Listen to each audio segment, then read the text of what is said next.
Welcome to the Dark Zone, WCAK 1124 AM's presentation of Ghost to Ghost 2001. And now your host, Art Bell. It's Halloween. Welcome to Ghost 2001. It is the first Halloween full moon since the year 1955, and it is the only one until 19 Halloweens more pass. I believe it is a blue moon. Blue or not, it's the only full one since 55 and the only full one for 19 more years. So that's the agenda tonight. I never have had any doubt that ghosts are real. I know they're real after having presided over this program for the last, I don't know how many years, decade plus many now. I know they're real. I guess the question in my mind about ghosts became somewhat moot probably about 4 or 5 years ago. After doing so many of these and after observing things I have observed, I just came to the conclusion that it obviously is real. There really are ghosts, which means that there is survival of physical death. Anyway, nothing but the prime grade A ghost stories are allowed tonight. So before you dial, consider, are you in possession of, is the best ghost story of all time emblazoned in your mind? If it is, dial. Otherwise, sit back and listen. That's what's coming up. Nothing but ghosts all night long. And now, ladies and gentlemen, Ghost to Ghost AM. One more time, this is your opportunity to phone in the best, scariest ghost story that any of us have ever heard. The scarier, the better. And if it's really, really scary, I'll be really, really happy. Why? Because I'll know that we're having good stories on the air, and I like to be scared like everybody else. You know, doing these shows, really, it scares the hell out of you after a while. A lot of times it just plain scares the hell out of you, but there is fun in fear, some types of fear. This kind of fear seems to be fun. Well, it's fun in the telling. It's not as much fun in the doing, as you will discover listening throughout the night. So let us begin. First time caller line, you are on the air. Hi. Art? Yes. Good evening. A ghoulish good evening to you. And to you as well, sir. Yes. This story takes place, actually I'm Rex. I'm from Baton Rouge, Louisiana. And this story takes place about 10 years ago when I was working as a photo lab assistant in Yosemite National Park, California. Yes, sir. One evening after I had finished talking with my folks, I was walking home along the Merced River, and very pleasant evening.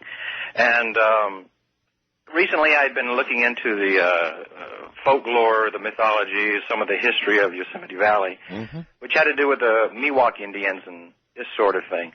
Now, as I was approaching my cabin, the tent cabins that all of us employees stayed in, right, I had absolutely nothing in my mind, completely blank. And I believe that contributed to what happened next. How frequently in your life have you noticed that you've had a completely blank mind? That is somewhat unusual in itself. Yes, it was. I mean, just all of a sudden you said to yourself, wow, I'm not thinking about a damn thing. Exactly. All right, so anyway, there you were in that state, and what happened? Exactly. Well, I approached my tent cabin, and as I was standing on my door, unlocking the lock, I felt there was something very strange inside this cabin. It was twilight, it was dusk, there was no sound going on. You just felt something was there, or you felt something? I felt something. Describe it. Sort of like I could almost feel an aura radiating from inside it, and it wasn't a very pleasant aura. Okay. So I opened the door, and pitch blackness was inside this cabin. It was like I was looking into dark matter. Darker than black. Darker than black. Yeah. and this dark matter turned and looked at me. Looked at you? Looked at me. Well, to perceive that, you must have seen, or did you just feel that? I mean, how did you know it was looking at you? You know how some people have this third eye, this kind of a psychic sense kind of thing? Mm-hmm. I felt like this thing turned and looked into my soul, basically. Yes, and was it as empty as your head? Almost. Sorry, I couldn't get. But what happened after I felt this thing was looking at me? Yes. I felt it rush at me, like a hurricane kind of force. It's like that poltergeist swoosh, you know? Oh, Lordy, yes. And I remember this thing hit me, and I completely blanked out. I remember being in this white light, but all I could hear was this ghastly scream. So it was just good night for you, huh? Well, actually, this white light hit me, and then about a fraction of a second later, I remember landing on my back. And I looked back up at my cabin, and I was 15 feet away from the door. I don't know how I got there. You had not been drinking, nor... I just got off of work. Just finished talking with my folks, and I walked sober home. as can be. Exactly. What do you think happened to you? I had the feeling that it had something to do with the tragedy of the Indian situation in Yosemite Valley. I don't know. I can't really explain it too much. Maybe. I'm going to offer an alternative theory that you may not like. Obviously, what I picked up on in your story was that you were thinking about absolutely nothing, which is rare. I mean, have you ever caught yourself out there, folks? Wow, I'm not thinking about anything. I wonder if I'm okay. It's not something you do every day. So anyway, his mind was blank. His words.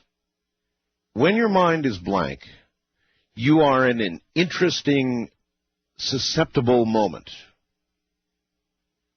Really. If the neurons aren't particularly firing in any direction, and it happens, it does happen, then you are very susceptible. So what may have happened to him may have happened at that exact moment because he was so vulnerable. Interesting. Wildcard line, you're on the air. Good morning. Good morning, Art Bell. How are you? I'm okay, sir. Where are you? This is Anthony in Macon, Georgia. All right. And I'd like to relay this ghost story to you before I transform into a Canis lupus. So this story... do you do that from time to time? Occasionally. Occasionally I do, especially on nights like this. Yeah, but about 1975, I was approximately 6 years old. I was visiting my grandmother here in Macon, Georgia, and this was shortly after my grandfather had passed away. He was an avid golfer, and he had a heart attack on the golf course. Appropriate. Yes, dying while he was doing what he does best. And or liked best, or loved. Exactly. That's the way to go. We were visiting my grandparents' house. Now my grandmother was just residing there. And this house had an added-on room that my grandfather had designed and built. He was an architectural student from Georgia Tech. Right. Graduated from Georgia Tech. And this room he had built and designed. And when we had visited, I would stay in that room, and the extra bedroom in there. Sure. And one night I was in there, fell asleep. I wake up out of nowhere. I don't know what woke me up. I just woke up, and at the foot of the bed was a glowing figure, white glowing figure. Okay. Just staring at me. Now, there was no sort of facial expression. That's what I was going to ask. Yeah, right. There was no face, okay. No facial expression, but it was facing me because it just, seemed to be staring at me. Sort of an outstretched sort of arms, but you didn't see any arms. It was sort of just maybe sort of a flowing sort of gown. That'd be enough for me. You would know it was a spirit. Exactly. So, like any 5-6-year-old young man would do, I ducked under the sheets. I said, "Whoa, wait a minute." That would have been my move too. Right. Under the covers. Exactly, because you're always safe there. Yeah. But then I, took another peek, and on that peek, it was still there. Oh, that's bad, because usually when you come out from under the covers, it's gone. No, it wasn't. Okay. It was gone. It was still there, and then I went under the covers again, and I did not return up from the covers, and I fell back asleep. But get this. Yes. Now, this is the kicker. When I woke up the next morning, Yes, sir. on the ground near the foot of the bed was a golf ball. So your granddad had been there and left a sign for you, a golf ball. I would either that or somebody was playing a elaborate hoax on me. But as I said, I still have his golf clubs, and I have some of his golf balls. So maybe they just happened to be in that room, and I just didn't notice them when I went to bed. But it was an eerie thing. I hear you. All right, thank you. Yes, the covers. The covers were always refuge from. For me, it was things in the closet. To this very day, I cannot abide an open closet while I sleep. I will not go to sleep with an open closet. Because a little 6-year-old Art was absolutely certain there was something in his closet. Certain. And I was manic about having the closet closed, and how's this for an admission? I still am. East of the Rockies, you're on the air. Hello. Hi, Art. How you doing? I'm okay, sir. Where are you? My name's John. I'm calling from Colorado Springs, Colorado. All right, John. Got kind of an unusual story. Just to give you a little bit of background, I grew up in a small town in Minnesota. Yes. Grew up with a pretty good knowledge of the spirit world or demons or ghosts or what have you, that stuff existed. I believe that it existed. Sure. Always felt like there was something in my room when I was growing up. Used to have strange dreams. Sometimes I would have dreams where I felt like I was being spiritually attacked, where when I woke up I couldn't speak, or when I'd go to sleep, it seemed like the moments between being awake and going to sleep could be a lot of fear. There is a lot of fear. That's when people have OBEs. That's when they have things that freeze them in place. I mean, paralyze them completely. That's when I think you're susceptible to best seeing across the veil anyway. Yes, I agree. That's a good way of putting it. I think that's a time when you're sort of wide open to anything that's looking for you. Absolutely. And like I said, I grew up with this, and I think people are real resilient because I think you can grow up around this sort of stuff. And even as I got older, things would happen or something would drop in my room, and I'd come up with an explanation of how it could have happened.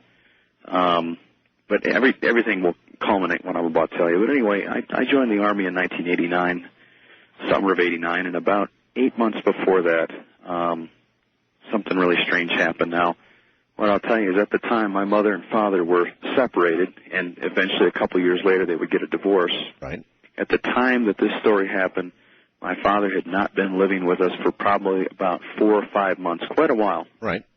I'm just sitting in the living room one night watching TV. My brother was in his room, which is on the other side of the living room wall. Yes. And I saw my father walk through our house. As a solid being. Your real dad? I mean, he was... Absolutely. And people, when I tell this story, people always say, well, what year did your father die? He didn't die. He's still alive today. Gotcha. So it's kind of strange. Well, anyway, he walked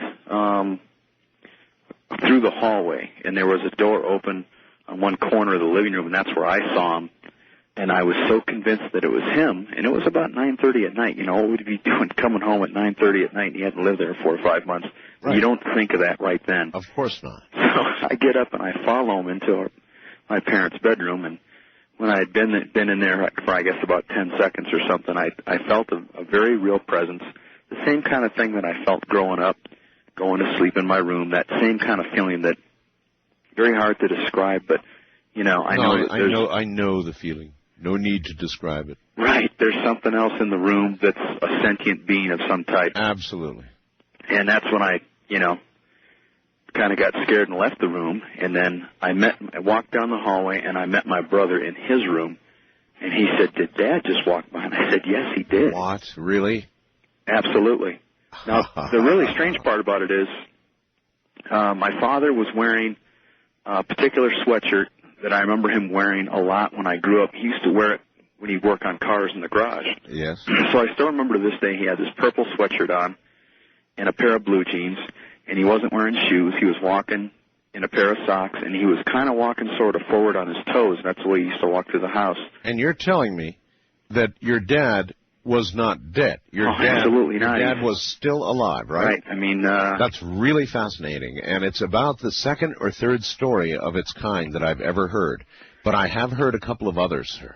Well, and that's kind of what I'm wondering, and I hope maybe you or somebody could shed some light on this, because I've heard of something called a doppelganger. Oh, there's a million different explanations for it. Thank you very much.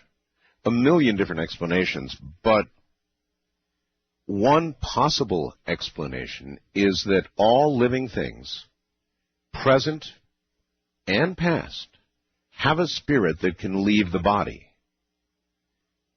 This has been a particular point of interest, actually, for me for some time. Ghosts of the living. What does that mean? If there are really ghosts of the living, as there are certainly of the dead, then it says something fairly profound, I think, about the nature of spirit itself, the nature of the soul itself, doesn't it? It's an area that I would like to see some ghost investigators really bore in on. They tend not to do it, I think, because to them a ghost has to be dead, out of the old living body to be a ghost. Well, I have a different vision of all of this, and it includes the possibility that every living and passed on soul has a nature of spirit that we don't fully understand yet, but the kind of call we just had, the kind of report we just got, begins to take us down a path of understanding that may buck up against some of the mainstream thinking, if you can call ghosts and stories about ghosts mainstream at all ever. Probably not. I'm Art Bell, and this is Ghost to Ghost AM.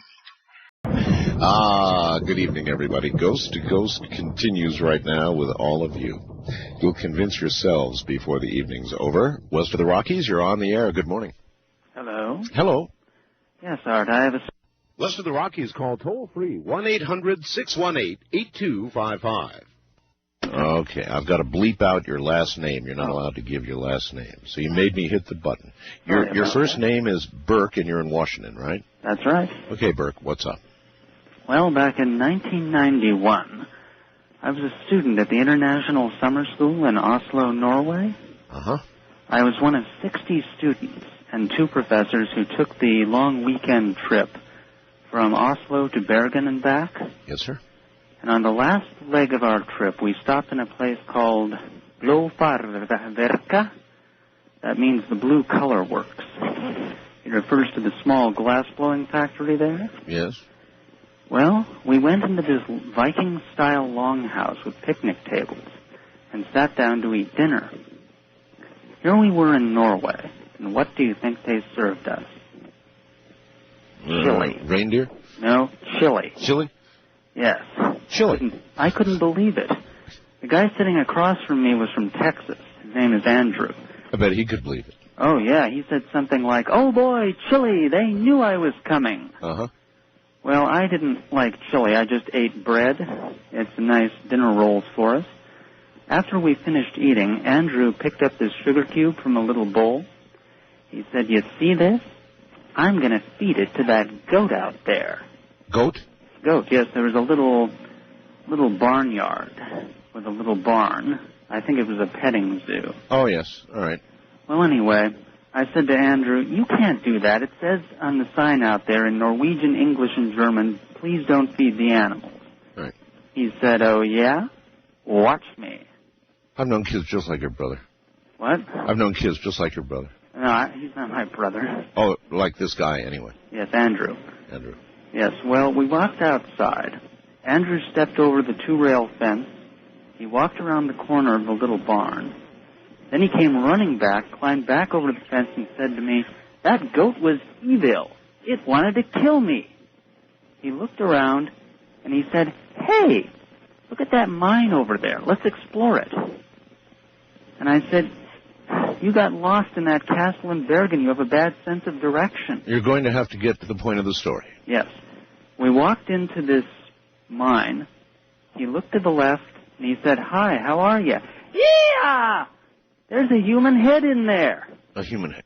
A human head. I looked, and there was. A human head. Yes, it had purple skin, no eyes, sunken cheeks, and brown disheveled hair. When I saw that, I made a noise like, "Yeah!" and I turned away. When I looked back, it was gone. The human head was gone. It was gone, yes. All right, I appreciate your call. Human head story. Purple skin, huh? Well, I haven't seen one of those. First-time caller line, you're on the air. Hello. Hello, Art. Yes. Yes, sir. I'm a retired police officer from the Midwest. Yes, sir? This happened about 15 years ago. This has bothered me ever since I went on this call. It was a domestic disturbance disturbance non-domestic. When I arrived, a lady told me that there was some loud thumping going on in her condominium. She lived on the bottom floor of a 2-story condominium complex. Right. And she walked me to the center, and sure enough, here it sounded like somebody hitting the floor with a sledgehammer. Hitting the floor? Yes. And she lived on the bottom floor? She lived on the bottom floor, and it was just unbelievably loud. I said, "Well, we'll need to get the manager and go upstairs and see what's going on." She says, "Well, nobody lives there." I said, "All right, well, we'll still need to get the manager and see what the problem is." I ruled out water pipes because no water run through that area. Sure. The manager we finally got a hold of, this was 1 o'clock in the morning. We went inside, and she said, "What is the problem up here? I don't understand this." And I said, "Well, the loud thumping." And she says, "Well, no one's lived in here for about 6 weeks. This is where Colonel Wilson died." Oh. And I said, I had stepped it off from the front of her condominium to the point of the noise right above us. So you were standing about where it would have come from. Right. And I also stepped it off from the empty condominium to the point where the noise would have come from. Yes, sir. And the manager put her hands on either side of her face and said, "Oh my God, that's exactly where his head was laying when we found him." Another human head story. Oh my God. No, I mean, he had died of a heart attack. But no, I understand. Laying right there. Yep. And anyway, it was just really strange how everything coordinated and was exactly in a line right where he was lying. Well, it's unusual, that a police officer would actually get to observe all of this. Usually it's all over by the time you're there on this kind of story. I wrote it. I wrote it up. Oh, you did? And I knew, of course, I knew I'd be ridiculed for it also, but I wasn't. And I never heard a thing about it. But I said I heard the noise. It was loud, and it was very loud. It sounded like something 10 or 12 pounds being dropped right on the floor. And well, let me ask you this. I have had endless emails from law officers all over the country about these kinds of things. Inevitably, of course, they don't want their names used. But a disproportionate number of people in law enforcement seem, to run into this now, or something like it. Really a lot of you. We're normally the ones called on problems. That's why we hear about it more, I'm sure. Makes sense. But as actually being there, like you said, being there when it's happening was very strange. And that I've been retired a couple of years now, but it has bothered me ever since that call. And evidently this lady had moved not too long after that because the thumping just continued. Mm-hmm. Now, it hit about 4 times and stopped. And she says this will do periodically throughout the night. I'd move too. I would have moved too. Thank you so much. You better. Take care. That suggests a spirit behind, a spirit left behind. And that brings up all kinds of questions about whether we're really conscious on the other side, and apparently we are. I think from everything I've heard, from all the investigations I've done into ghost phenomena, I would have to say I think we're probably conscious on the other side, although it seems fairly clear that an awful lot of the dead don't know they're dead. They simply don't know they have died. And that's interesting because you would think any attempted interaction of a consciousness on the other side would immediately notice, hey, something's wrong here. I'm passing through walls. People aren't hearing me. Something. I'm dead. Or maybe it's not that easy. Wildcard line, you're on the air. Hello. Hello, sir. How you doing tonight? All right. This is Dean calling from Tampa, Florida. Yes, sir. One thing I would like to say is I agree with you. I think we actually exist on many different levels, in fact, and even as in life and as we pass to death, I think in a sense, I think a lot of us in our sense of awareness, we tend to almost tune into that, and I think we each get glimpses of it, maybe not the full picture. And maybe that's intended. I think so, sir. I would like to actually give you just a moment of clarity here. After I'd actually met a young girl named Clarity in 1985, I had a couple after effects, actually. And I think there's a positive side to actual spirits that you might actually encounter, and I think in a sense it might actually be a protection in a sense. And I've seen this in children and things like that, and I've heard stories about that. I had an experience. I was driving to Irving, Texas, in fact, on a major highway coming out of Dallas-Fort Worth Airport. And I just bought a new car. I'm driving down. It's about early 1986. As I'm just coming onto the highway, this rather large 1970 Cadillac, one of those old ones about 9 feet long, sir. Sure. Yeah, it kind of takes one of those. He decides he wants to take a right and go across 3 different lanes. Suddenly he just cuts right in front of me, and I start doing 360s on the highway. And this is right at rush hour. We're talking 3-way highway, 3-lane highway. Right. As I'm doing 360, sir, I'm starting to come up over on 2 wheels, and I start noticing, like, almost literally. As I look back on it, almost an angelic whirlwind of it wasn't like people, but it was almost like a sense of protection because I can almost remember how quiet it was as I'm doing these 360s, going up on 2 wheels and watching people drive around me, yet not being touched. And the most amazing thing is after I crossed 4 lanes of traffic, I suddenly realized I'm going backwards. I look up, and in my rearview mirror, sir, somebody's sitting in my back seat. Holy smokes. Well, number one, I was by myself. As I look back in front, I noticed all traffic has stopped, and I'm slamming on my brakes. I look up back again in the midsection, the actual the barrier between the actual 2 highways. Right. I'm coming upon that, and I'm doing about 40 backwards.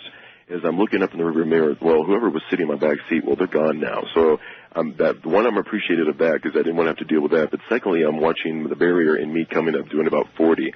I stop within about 3 feet of it. Not a scratch on the car, nothing. I've completely stopped rush hour traffic in the middle of Dallas-Fort Worth. Everybody's literally walking out of their car, looking at me like I've just filmed some stunt movie. And you were no doubt convinced you had been saved by some sort of angelic presence. Exactly, sir. And all right. And to make it... Yes, sir. To make it very quickly and short, 2 weeks later, I'm coming around a left turn in Irving, Texas. Suddenly it's a rainy thing. All of a sudden I start losing the grip of the car. I'm just starting to go over a cliff. Suddenly I stop, sir. I got out of the car. I look around. There's handprints in the front of my car as the rain's dropping like that. You can literally see as somebody tried to stop my car. There are people out there protecting us. Shades of San Antonio, Texas. All right, well, that is interesting. Have you ever wondered when you see an accident that's so horrible, a car is totaled, it's mushed, there's nothing, and somehow somebody came through it completely unscathed? It occurs. These things happen.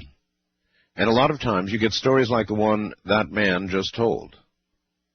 No matter what chaos was around him at the moment, the instant all of this occurred, and it does occur, of course, basically in an instant, an accident like that. He kind of gave it to us in slow motion.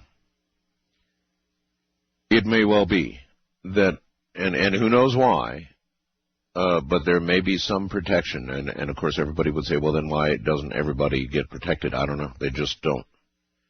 But something that through it all won't let you get touched, no matter the mayhem all around you. You hear about these miracles, seeming miracles, all the time. East of the Rockies, you're on the air. Hello, Art. How are you this evening? Okay. All right. Well, this was about the middle of last July. Where are you, sir? This is Dave and Christopher. Dave? Yes. Okay, Dave. All right. And we were up camping in White Pines up at the northern end of Illinois. Right. And we had just finished a late dinner, and we were sitting around a roaring campfire, starting to get cool out. And we decided to do what most people do around a campfire, see if we could drum up a few ghost stories. Okay. So we're sitting around, and everybody's trying to think, and all of a sudden there's a rustling behind us in the dark, the trees and such. And we look over, and out comes this little black cat. Yes. And you know how some cats are very socialized. They come by and they rub up against you. Okay, well, this little thing came and got up in between the people and the fire and started, as she walked by, she'd give you the little tail hug, like, you know. Oh, yes. Yeah, so she's walking around, and people are just watching her walk and touch and walk and hug. And she gets around to these two girls that are just about the other side of the fire from me. And as she does, she stops for a moment, and the girl who absolutely loves cats reaches over and starts to give her a scritch on the back. Right. And the tail goes up, and all of a sudden the girl darts back, screaming, turned completely white, and the girlfriend next to her does the same thing. As it turned out, when she had reached over to scritch the cat, she had actually gone through the cat. Her hand went through. Her hand went through the cat. Through the cat. After this cat had walked around half the people at the campfire, touching and hugging as she walked by, rubbing their leg, and everybody swears up and down they felt the cat. Yes. Felt the fur. Yes. And everybody starts looking around for the cat, and the cat's gone. All right, and there's nothing but like a wall of thicket and leaves back where the cat must have gone. Somebody picks up one of these Q-beams, goes back in the direction of where we thought the cat had gone, and there's nothing there. Uh-huh.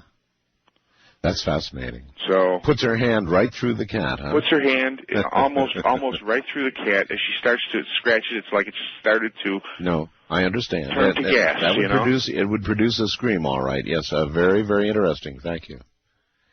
Now, of course, that suggests that we ponder the possibility of animals also being ghosts. The spirit of animals surviving physical death and appearing to us.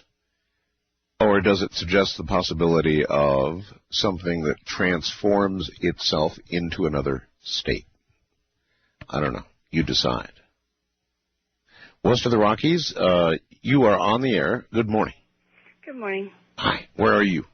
I am in Oregon, Elmira. All right. Good. Well, My name is Anisha. And your first name is? Anisha. Anisha. That's a good name.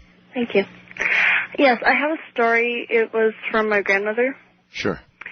Her father was dying. He was in the hospital.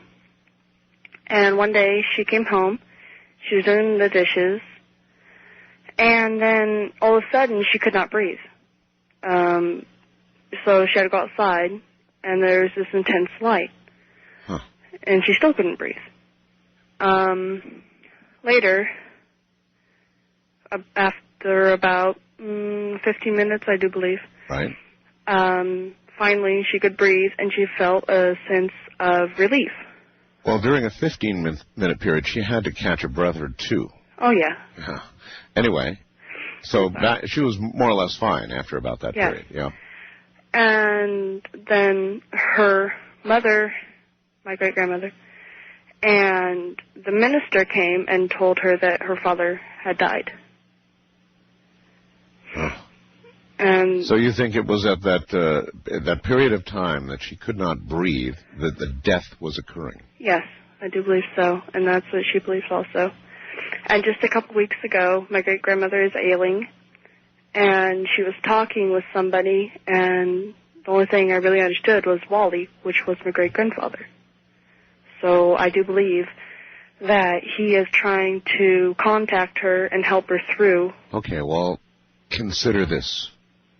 It seems like young children and old people, particularly those who are close to death or near death, begin to see through the veil, begin to see the other side more readily. Now, people who work in, homes for the elderly and things like that can tell you stories about this all day long. Now, of course, they sometimes put it off to a feeble mind close to death, but most of them don't. And when you really pin them down, they believe that these people are being visited by dead relatives and that some are coming by trying to ease the transition. Exactly what you said. Yep. All right. I guess that's it then. Thank you. Thank you. Take care. Very interesting stuff. But the youngest and the oldest seem to have the best contact with the other side of the veil, and can even perhaps readily communicate.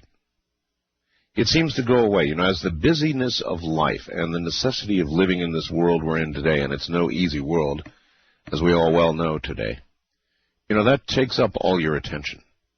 It closes the opportunity to get through the veil, because you simply don't have time for it. But clear your mind like that young man earlier.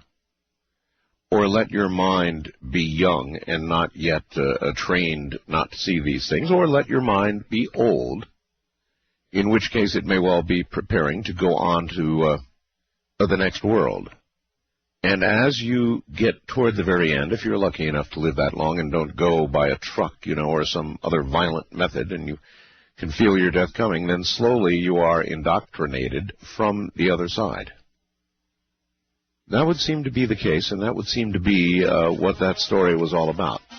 All right, only the best, only the scariest ghost stories need apply. Everybody else can sit at home and listen. This is Ghost to Ghost 2001. I'm Art Bell. And we indeed run back into the night. On the first-time caller line, you are on the air. Hello. Hello, how are you? I'm okay. What is your first name and where are you? My name's Melanie, and I live in Atlanta, Georgia. Melanie, okay. Very good. Welcome. Thank you. Well, let me get started here. I had an extraordinary evening the night that you had a guest, Dr. Evelyn Paglini. Is that how you pronounce it? It is indeed. Okay. That night, I live on the East Coast, and I went to bed very late. Your show runs very late here. Yes, it and does. I went to bed between 4:30 and 5 o'clock that night or that morning, and I was very tired. I immediately went to bed, and my consciousness was alerted. There's a term, there is something you call shadow people on your website. I've never heard that term before. But I've always called them angels. I've had this happen to me before. And what you call shadow people were running across my bed into my bathroom, which was lit up. It wasn't bright. Why would you presume they're angels if they're dark? Now, shadow people, as represented on my website, are of varying forms, but they're all dark. Were these things that you saw dark? Yes, they were, but I don't get into dark. I don't get into the dark part of it. Gotcha. Okay. So you thought of them as angels? Yes. And they'd run across you into the bathroom? In front of my bed. They were running in front of my bed into my bathroom. I live in a very small apartment, and let me just mention that I do live on my own. I'm a single female. Okay, so I was alerted. My apartment wasn't bright. It was maybe they all have little teeny weeny pea-sized bladders. Pardon me? Maybe they all have teeny weeny pea-sized bladders. Well, I don't think that's what they were doing. But they were running, and they were headed to your bathroom, right? Yes, they were. But I don't think that's what they were doing. I just think that they like to come down and be with me, because I've had this happen to me before. Yes. Okay. So, I was alerted, my consciousness was alerted, but I was still in a sound sleep, and I wanted to wake up. I was frightened because I really thought there was a human being in my apartment, okay, a being that I live on my own. I could not wake up, and they kept on running, and, they were having a party in my apartment. And eventually, like I said, I went to bed between 4:30 and 5 that morning. I eventually woke up. It was very hard for me to wake up. They did not want me to wake up. But eventually I woke up. I went and got a kitchen knife out of my kitchen, and I put it on my nightstand.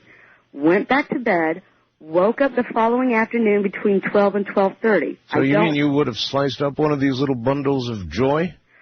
Well, I wouldn't have sliced them up. If there was a human being, I would have sliced the human being up. I see. All right.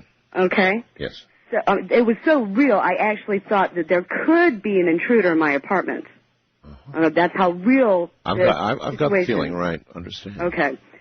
So I don't use an alarm clock. I'm very regular. I wake up between 12 and 12:30 every afternoon. I work in the evenings.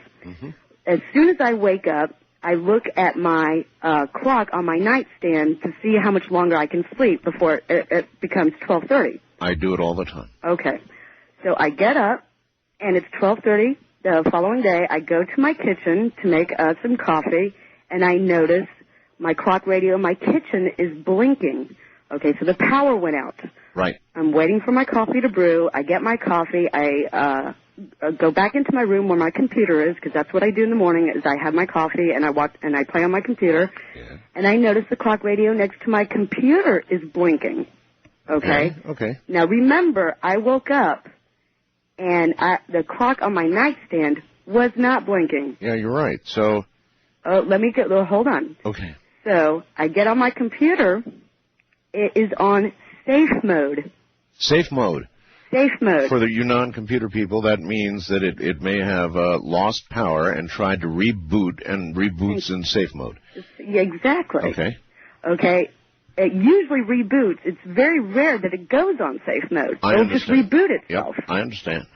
Okay. And the day on my computer, the day Dr. Evelyn Paglini was on your show was, I believe, a Thursday. Uh-huh. Okay, so that Friday, the day on my computer was changed to Saturday. Yeah, really? And it has, what started it all, Mr. Bell, was the night that you did your experiment with Rush Limbaugh. Uh-huh. I haven't focused or meditated on something like that in, I'd say, a good 3 years. Well, you know what that does, yeah. It opens the door. You've got that right. All right, thank you very much. I appreciate the story. Yes, well, the combination of your participation in the experiment and listening to Evelyn Paglini and being in the state that you were in without getting a lot of sleep really had you totally open to this sort of thing. Now, bear in mind, everybody, that generally when there is a ghost scene, if you are able to record it, you will record a significant electromagnetic phenomena associated with an appearance or an occurrence. And a sufficiently large electromagnetic phenomena would affect the electrical circuits that surround you. Bear in mind, the way it happened. First one room, and then another room, then back to the other room. Pretty strange. Wild card line, you're on the air. Good morning, Art. Happy Halloween. And the same to you, sir. This is Paul, we'll say from Central Illinois. Okay. I'm a sheriff's deputy, and... Oh, you are? Yes. Until a few weeks ago, I worked the midnight shift. Mm-hmm. My wife and I bought our first house last August. It's a nice, like a 70-year-old house, still in good shape and things like that. Well, one night, it was about September 8th or so, mm-hmm. I come home from work, and now my wife, she's a paramedic. She works 24-hour shifts, and on that night she was working, so there shouldn't have been anybody home. That would be back in what we call September 8th, back in the normal times. Huh? Yes. The last of the normal times. Right, that's what makes it easy to remember. Sure. But my wife, she was working that night, so her car was gone. There shouldn't have been anybody home. I came home for a dinner break about 3 o'clock in the morning or so, and I walked in the door, came in the house through the kitchen. As I come in the kitchen, I see the silhouette of a person standing there by the kitchen sink. And remembering I was on duty, of course, the first thing I did, seeing a strange person in my house, was to draw my pistol and point it at this person and tell them to show me their hands. I'm sure. Well, there was a little bit of light coming in through the window from a street light, and this person kind of slowly turned her head and looked at me, and I see it's this little old lady. Huh. And there was you kind of get that strange feeling, and you start noticing that she was a little bit translucent. Oh, really? So I felt kind of silly pointing my pistol at her when I realized what it must be that was going on. So the first thing I could think of to say was, what do you want? And boy, that's pretty good. Some people in your position might have fired that gun. I mean, just out of absolute heart-stopping fright. They might have fired that gun. It probably wouldn't have done a whole lot of good. I think she was already beyond the point that my pistol could have hurt her very much. Good that you could realize that. Man. Anyhow, she looked at me, and she just had this, if you can imagine, a little old lady who's kind of ornery and just knows that she's pulling the best trick in the world on somebody. She just had that kind of bemused old lady ornery look on her face. And so, like I said, I asked her, what do you want? And she just kind of grinned at me and then faded out and disappeared.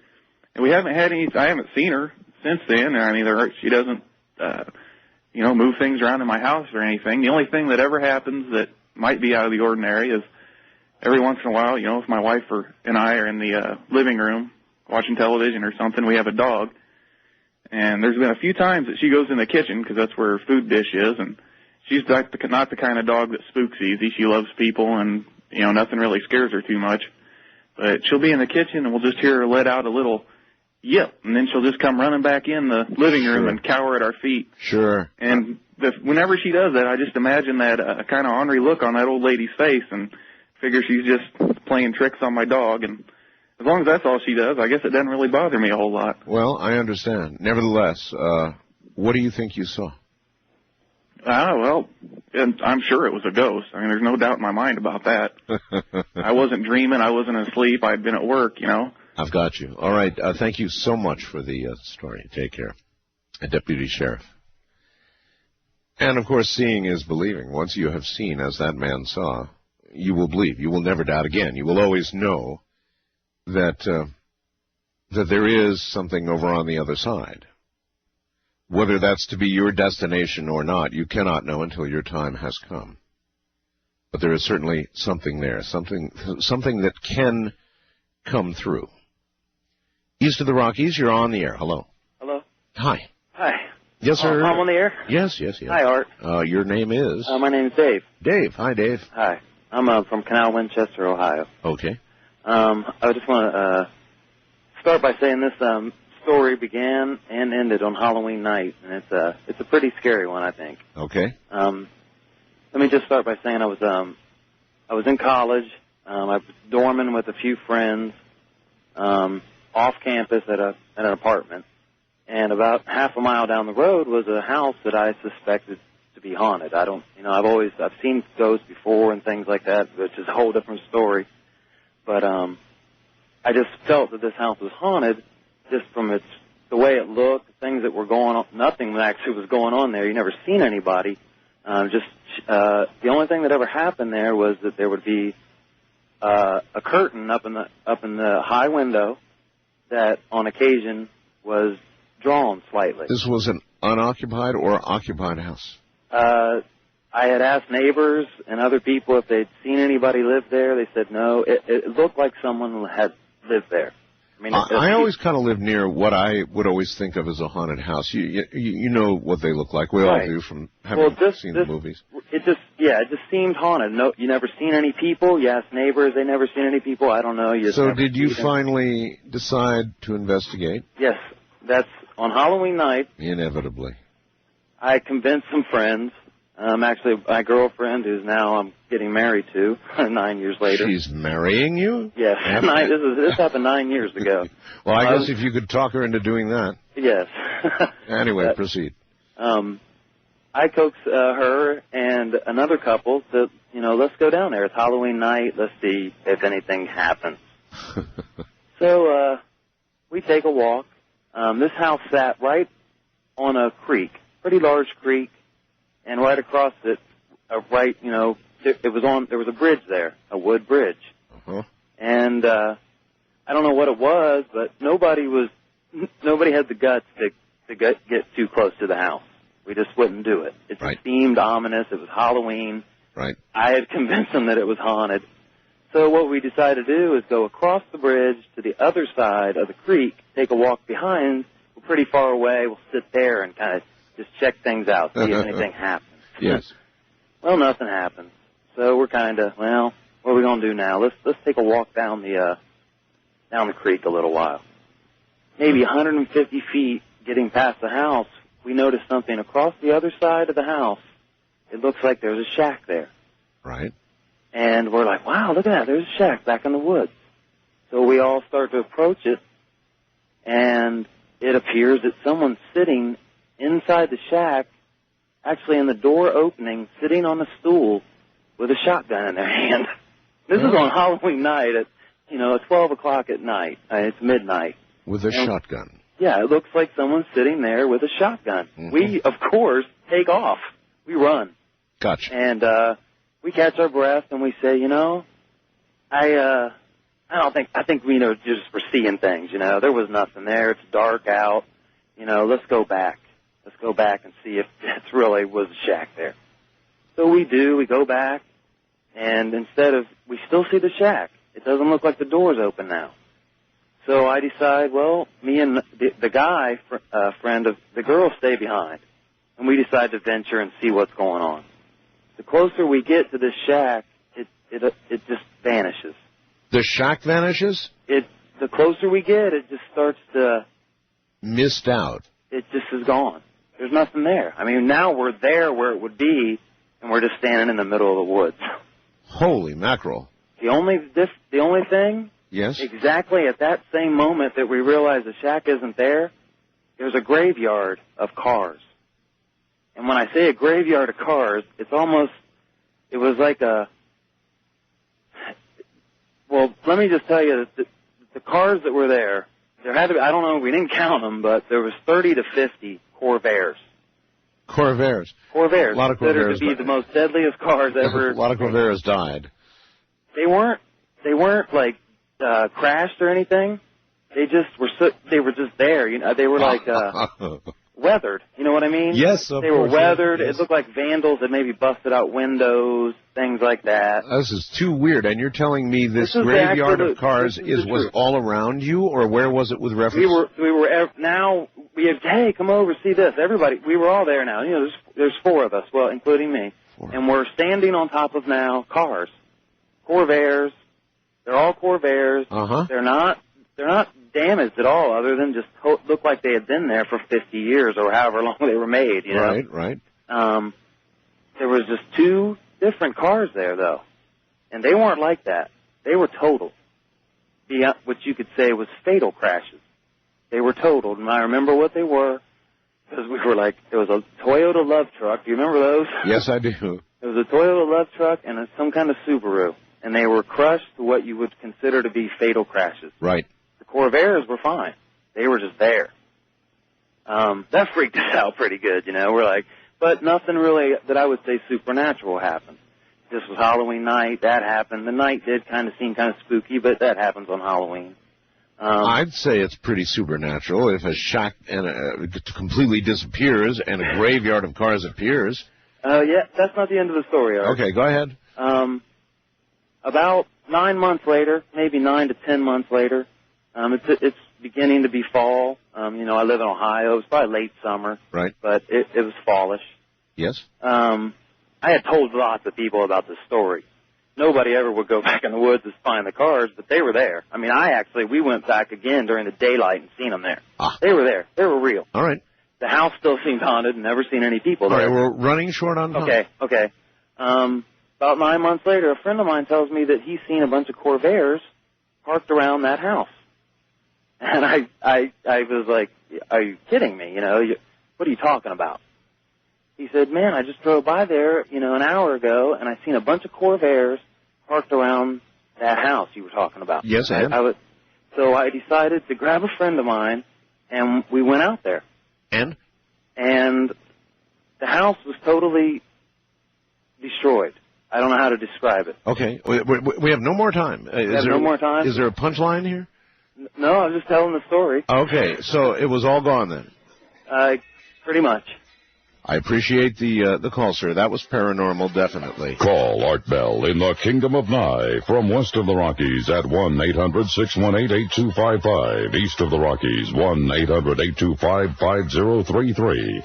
First-time callers may reach Art at 1-775-727-1222. And the wildcard line is open at 1-775-727-1295.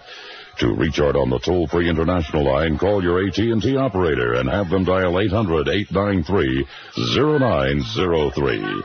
This is Coast to Coast AM with Art Bell from the Kingdom of Nye. Good morning from the high desert on Halloween.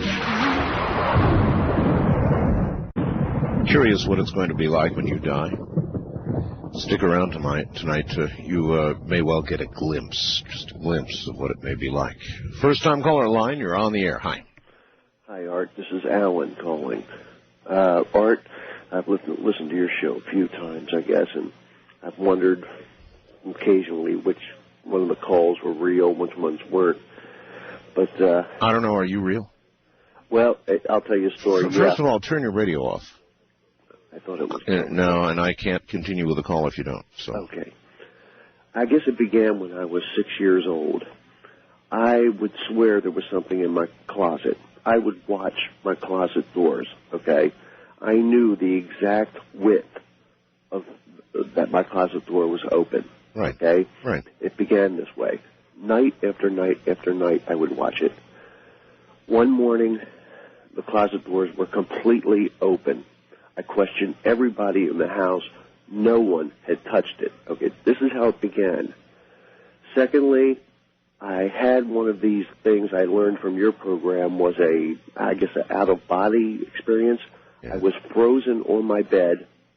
Okay, I was tingling all over, and I could not move, and I was scared to death, and I just began praying to Jesus, please, Jesus, please, Jesus. That's a precursor to an out-of-body experience, yeah. Well, I also did the same thing with the door to my room. It was the closet door and my door to the room that I would watch, and there would be a crack in the door, and I would watch that crack every 10 minutes. I would look at it. Why? I felt like there was something outside there. You mean inside the closet? Inside the closet and also outside the room, outside the bedroom. Oh, I see. So once again, one evening, that door, every time I looked at it, it seemed like it would be a quarter inch or a half inch wider. And it got to the point where it was about 2 inches to 3 inches wide. And one night that was happening, and I couldn't move. And I started to look at the door, and so help me, Jesus Christ, as He is my Lord. The door started to have a light green color around the background of it, like the light from behind it, and a mist around it. And I got up out of bed because I had been released from this hold that I used to call it. It was just a hold. And as I approached the door, and as my hand reached out to touch the door, praying to God the whole time, the door fell backwards away. Fell backwards away. Right. And I ran back into the bed and just covered up and started praying. Oh, yeah. See, at that point, I'd have a heart attack. I mean, and I ran into my mother's and father's room, and I slept there all night, and they acted as if nothing was wrong whatsoever. No, see, that's my nightmare. That's really my nightmare. Oh, God. If I were to walk up to an open closet door, to close it because I don't allow them to be open. I just don't. And the door fell backward. I don't know what I'd do. I'd probably have a heart attack. Absolutely a heart attack. Wildcard line, you're on the air. Hi, Art. Hi. This is Ann from the Springfield, Missouri Ozarks. Hi, Ann. And I have a story for you a ghost story that completely changed my life. I bet most ghosts, really, people who have encounters with ghosts have their lives changed, period. Yeah. But go ahead. All right, I'm a Cherokee historic reenactor. We're called buckskinners. We have pre-1840 camps. I own an 18-foot teepee, wear buckskin dresses, cook over the campfire, and sleep on a buffalo robe. Okay. In 1994, I attended an 11-day rendezvous. That's what we call our camping events. Yes. It was held at Fort Washita, Oklahoma. It was an old Confederate Civil War fort and cemetery. There were about 300 camps, hundreds of people dressed in proper period attire. Sunday was the last day of the rendezvous. Saturday afternoon, we celebrated a lovely wedding of a couple, complete with medicine man and ritual ceremonies. Right. That night, a group of the wedding party got really partied hardy, drinking and loud drumming into the wee hours of the morning. Sunday morning, people started tearing down their camps. My husband and I decided we'd stay through Sunday night and break camp Monday morning. Everyone else was gone. The guy next to us stayed in his trapper's tent. He decided to stay along with only 2 other lodges. The rest of the 300 camps were gone by Sunday afternoon. Okay. It's now 11 o'clock Sunday night. After finishing a wonderful dinner and sitting around the campfire, my husband decided he'd go up on the hill and get our truck and bring it back to the primitive camp. Mm-hmm. While he was gone, all of a sudden I started feeling really scared, and I'm not the kind of woman that gets scared easily. Right. The hair on my neck was literally standing on end, and I didn't know why. He came back with the truck. I still had on my white buckskin dress and was holding a candle lantern, and I walked to the truck to meet him. He was very nervous himself, saying he felt really strange. From a distance, he said, I look like a ghost. Suddenly, these birds started flying above our heads, screaming a high-pitched, shrill sound. These were ravens and owls. This was at midnight sharp, okay? Yes. And this was totally weird. Ravens and owls don't go flying around at midnight doing this. No. By now, a spirit of sadness and remorse had overcome me, and I was crying and sobbing. We decided, we started hearing drums all over the area. And these were ghost drums, Art. There wasn't anybody there. Some were nearby and others were far away, and they were Indian drums beating fast like war drums. Right. We got into the teepee. I kept the fire going really strong. We smudged the lodge and said prayers. Yeah. We could hear waves. We could feel and hear waves of ghosts coming by the teepee all night long, Art. Well, there's a night of terror for you, and God. the fast drums too, the war drums everywhere. That's got to give you the feeling that here it comes, baby. Yeah, we could hear jingles on the women's dresses like they used to wear. Right. Sometimes the drums were right on the other side of our number 10 canvas wall. And so you lived through the night. Yes, about 5 o'clock, I suddenly got really tired at 5 o'clock in the morning. I fell asleep with a roaring fire and the candle lantern lit. 30 minutes later, I woke up, Art, to a cold, dark teepee, and the canvas door was gone. I shook my husband and said, my God, wake up. He got up and looked outside the lodge, and the teepee door was twisted and leaning up against the wall of the teepee. Now, that doesn't make any sense. There was no wind, and I had a heavy dowel on the bottom of that teepee door. There was no way that thing lifted up, twisted, and was leaning against there. But the really spooky part, Art, was that the fire was out. The fire was out, yeah. And it was completely cold. No, I've got you. Bad night. Thank you. Thank you. Thank you. Oh, that's a wild one. A whole Indian nation arose around them that night. Lucky to live through that. Oh, man. East of the Rockies, you're on the air. Hello. Hello? Hi. Yes.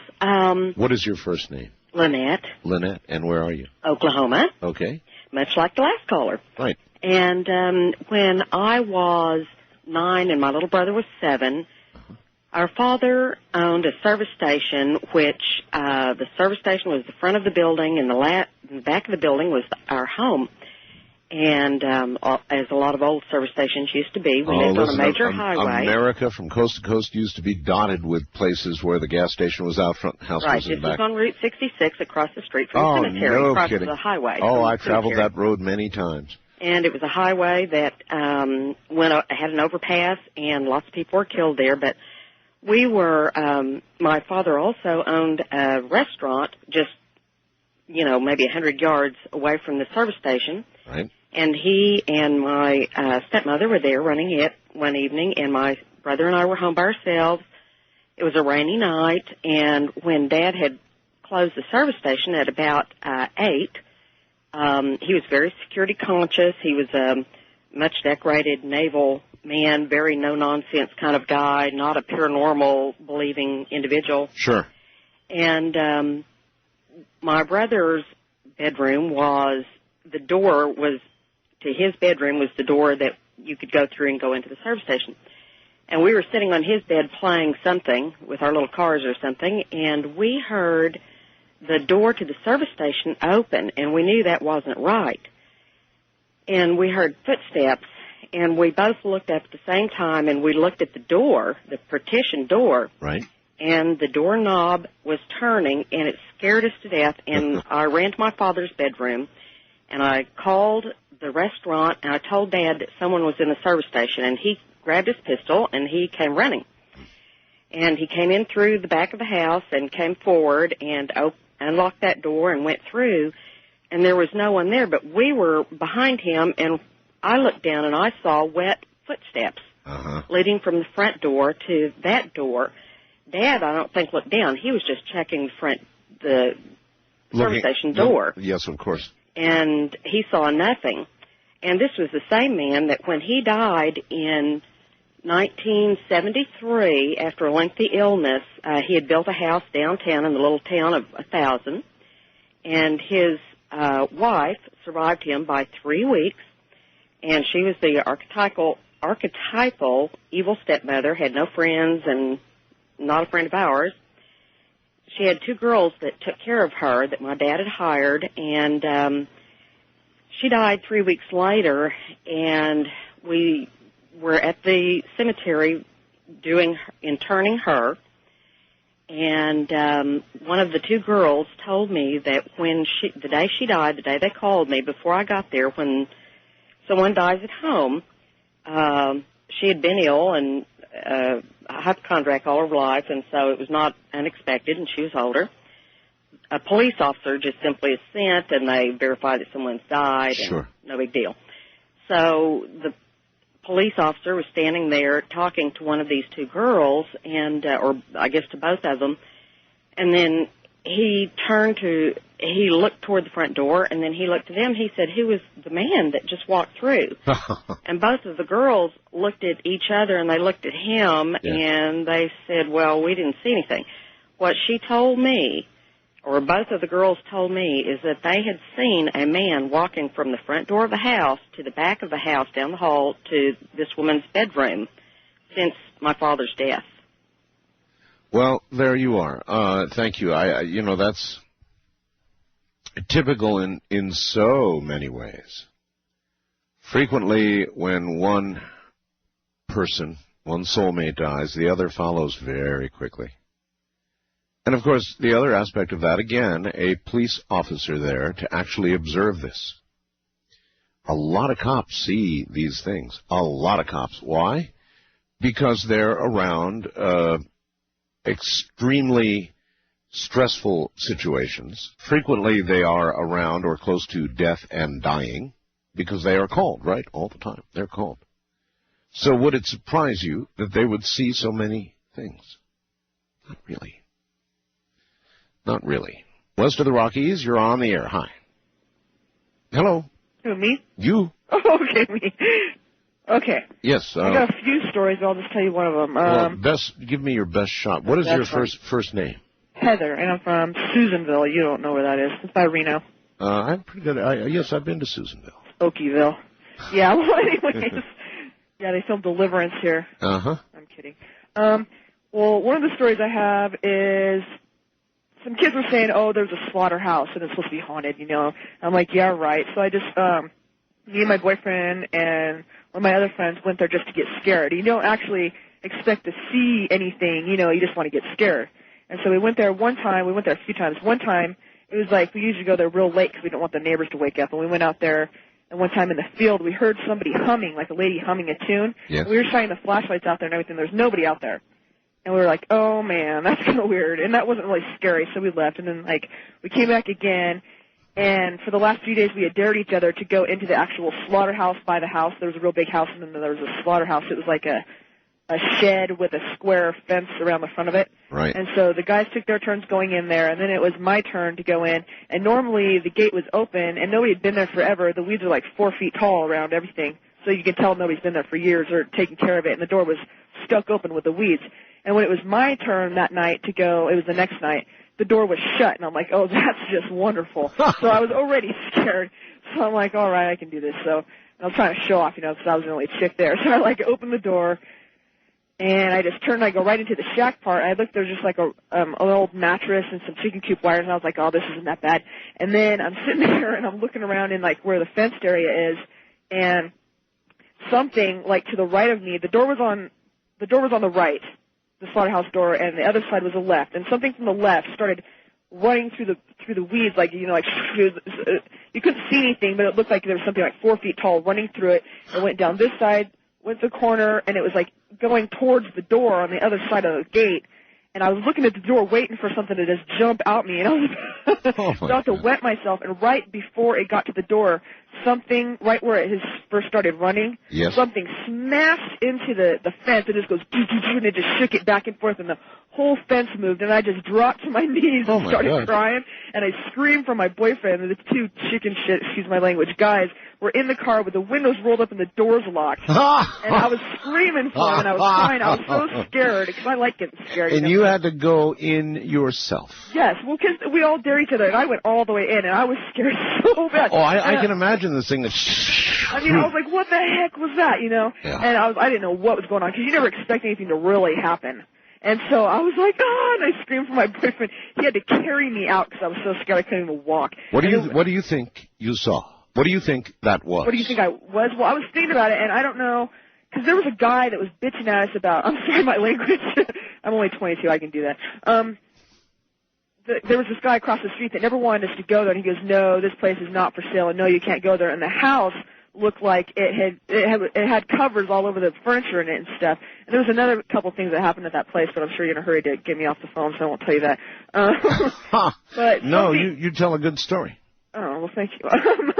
Something that ran around it, I don't know what that was, but I was talking to some friends, and since it was a slaughterhouse and they slaughtered cows there, yes, it sounds like the cow smashed into the gate and was trying to get out.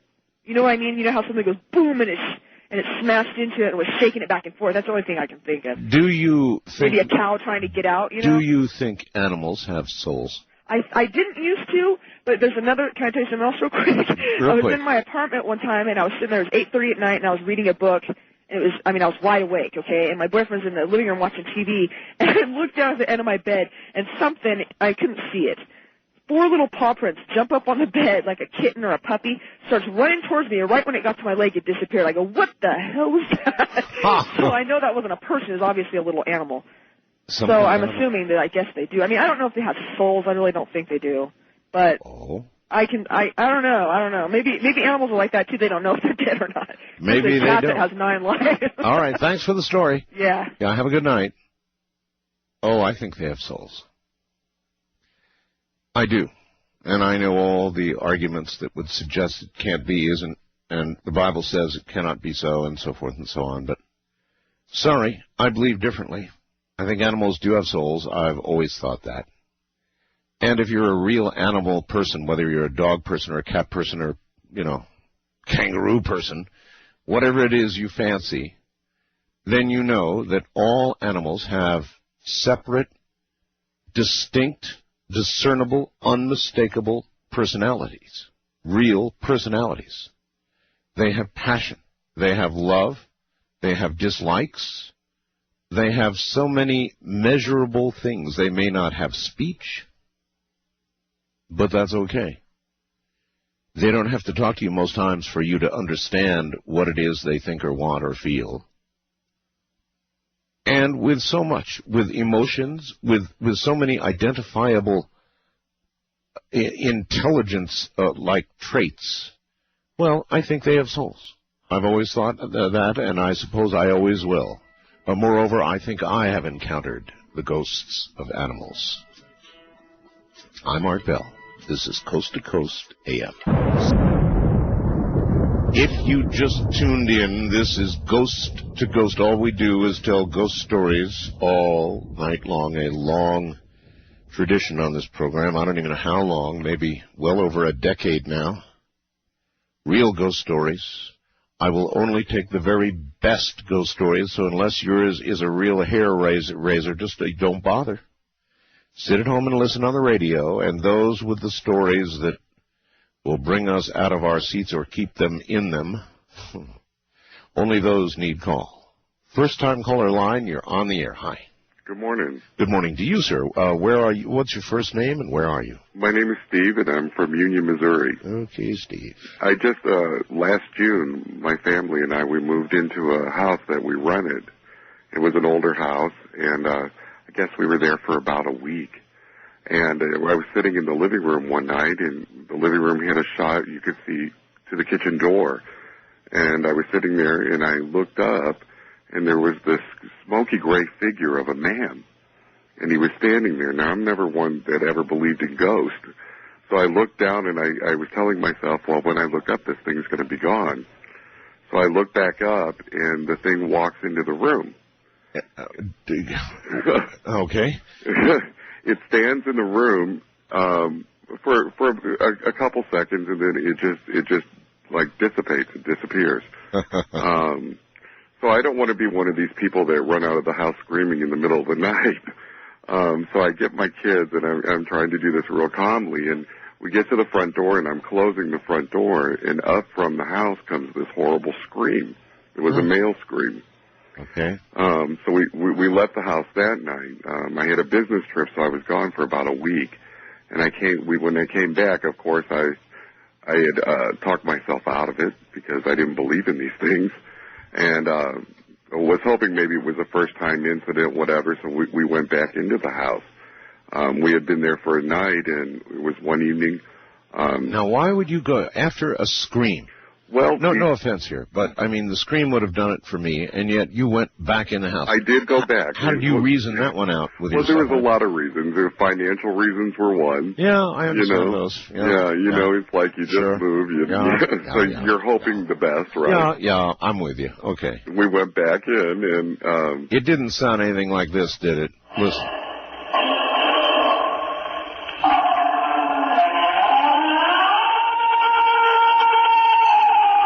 It wasn't that bad, was it? No. It was definitely a male scream, though. Okay. We went back in, and it was about the second evening there.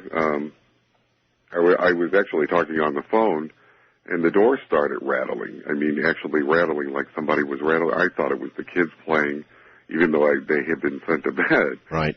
And I told them, cut it out. And my daughter says to me, well, Dad, I'm not doing nothing, and my brothers are asleep. And about this time, from the basement, the scream starts coming again. And it got very, very cold. By the time I reached her, she was speechless, of course, and I got him out of there. You mean suddenly cold? Yes, very.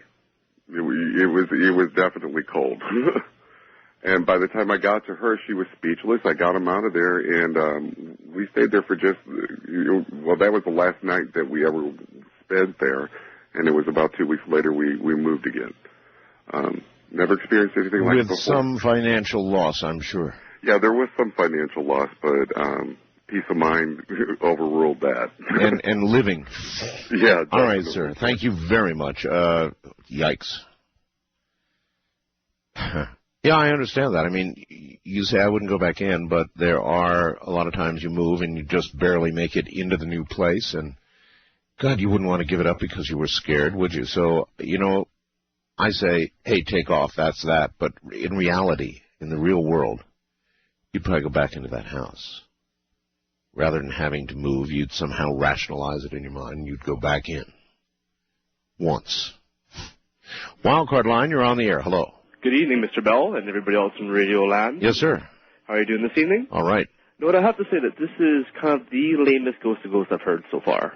And I want to make a challenge to everybody out there to make it the best Ghost to Ghost. Well, then that can only happen one storyteller at a time. Okay. Well, I do my best, Mr. Bell. We'll see. All right. Well, my story takes place in Flume Fall, Manitoba, way up in the northern part of Canada. Yes. And the story is that there's a lake called Phantom Lake just because it's shaped like a phantom. And it is told that there is an old house where a man used to bring his wife on camping trips. Now, this man was told to be psychotic. And what he did is that when he went on his hunting trips, he actually handcuffed his wife to a bed. Now, on my gym class, we went across the lake, and we actually went by this house. And why did he handcuff his wife? I don't know, but it is found in the Gazette that it is true. I've actually went up to the library, and I have seen it. Yeah, okay. At any rate, I passed by the house with our gym class canoe trip, and one summer evening, me and a buddy of mine, our young brave souls, went out to actually see this house. As we came up to the house, it just seemed to be abnormally cold out that night. As we walked into the house, we just creeped inside, and we saw the bed where the woman was laying there. We saw the bed where supposedly the woman was chained up. Yes. We took a look. We saw the handcuff marks on this old mattress on this old metal frame bed. And all of a sudden, we heard a deep mumble, like a surrounded. And I like to point out, and all the windows were frosted up at the time. As when I heard that scared the bejeebers out of me. I turned around and I saw help on the window, and I saw steam coming up. You mean help? You mean help written on the window? Yes. Uh-huh. And there's steam coming from it. As I turned around, me and my buddy saw this. We saw a light orb come towards us, shoot back, and just went right around the corner. Me and my buddy ran out, and we've just never been to that place again. Not bad, sir. All right, thank you very much. I have one question out there for the Laos people. It's told that there's supposed to be a dragon with a green orb. My girlfriend has shown me this picture of a giant dragon with about 4 Navy soldiers holding it. I'd like to have information on that if anybody could tell me. All right, we'll see what we get. East of the Rockies, you're on the air. Good morning. Hello. Hello. Yeah, my name is Scott. I'm originally from Alabama, but now I live in Burlington, Vermont. Yes, sir. And one of my closest friends is a guy named Eugene McCurry. We've known each other for 25 years, and several times he's told me this story. And you know how people will tell you something, and if you've known them for a long time, you know they're telling the truth. Of course. Okay, well, this is one of those situations where I'm convinced, at least he believes that what he saw was the truth. Okay. He was born in 1966, and I think he said this happened when he was about 6 years old. So this would have happened probably sometime around 1971, 72. Right.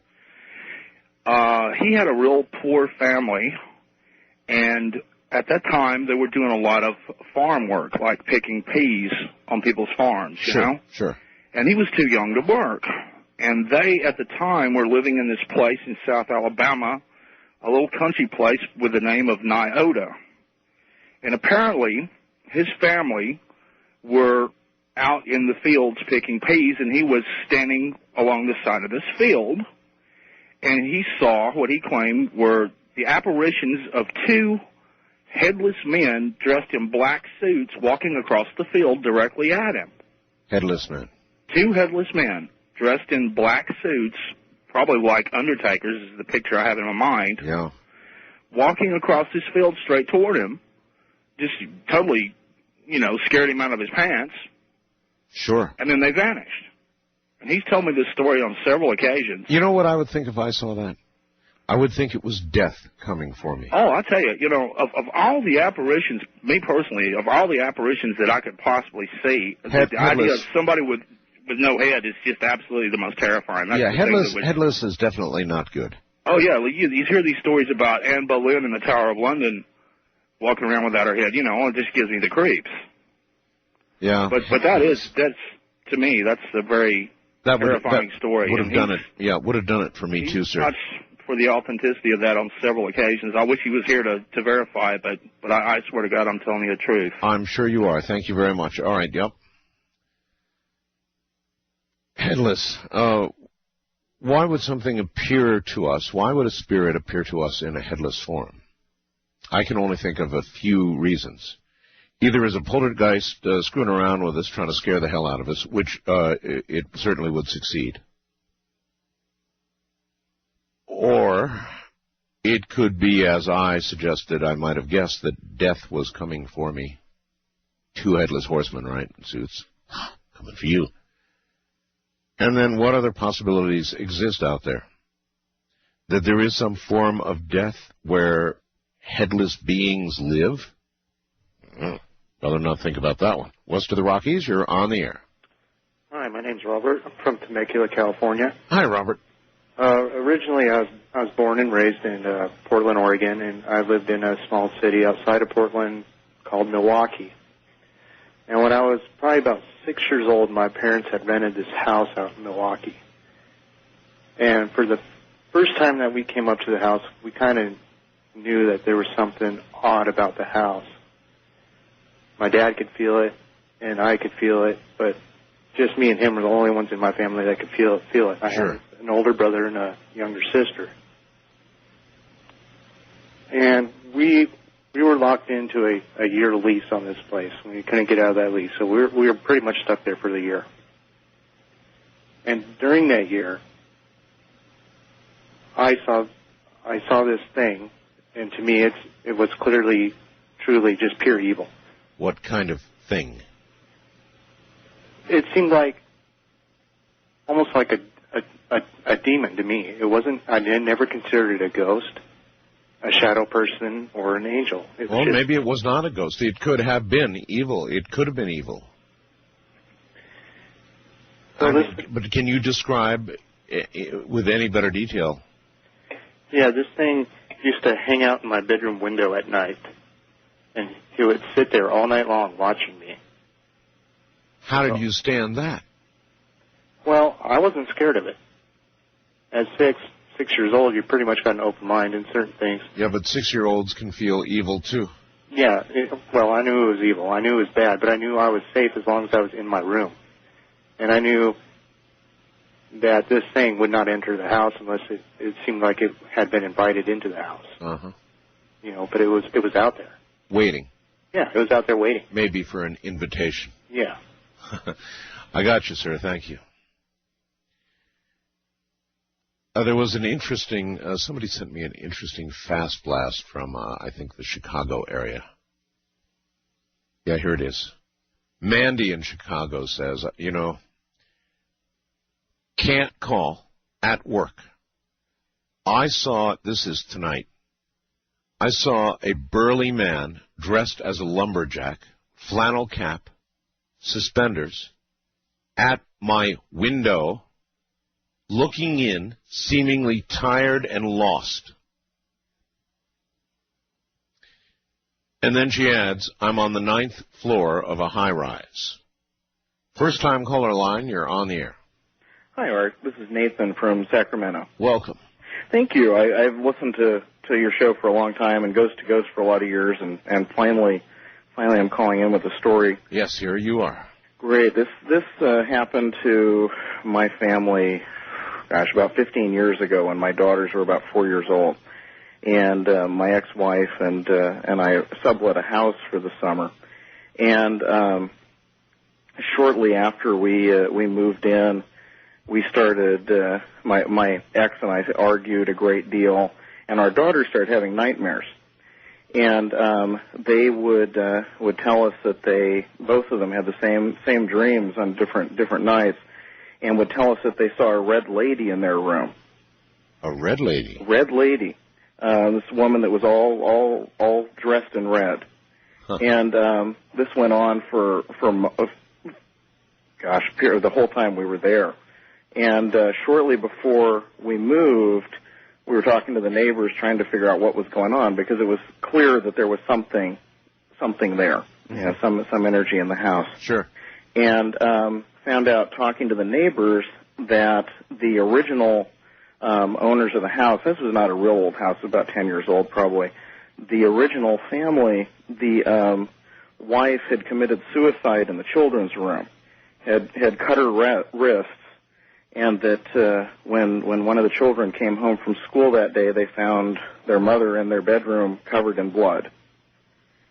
And so we made the connection that was some energy residual from that was what my daughters had been dreaming about that whole summer, and we were happy to well, move out. I assume that you're aware that people who investigate know about ghosts are almost universally agree that people who commit suicide tend to stick around more than others at a much greater rate than others. Now, I'm not exactly certain what that means, and I've always tried to think, what might that mean, that a suicide would be stuck here?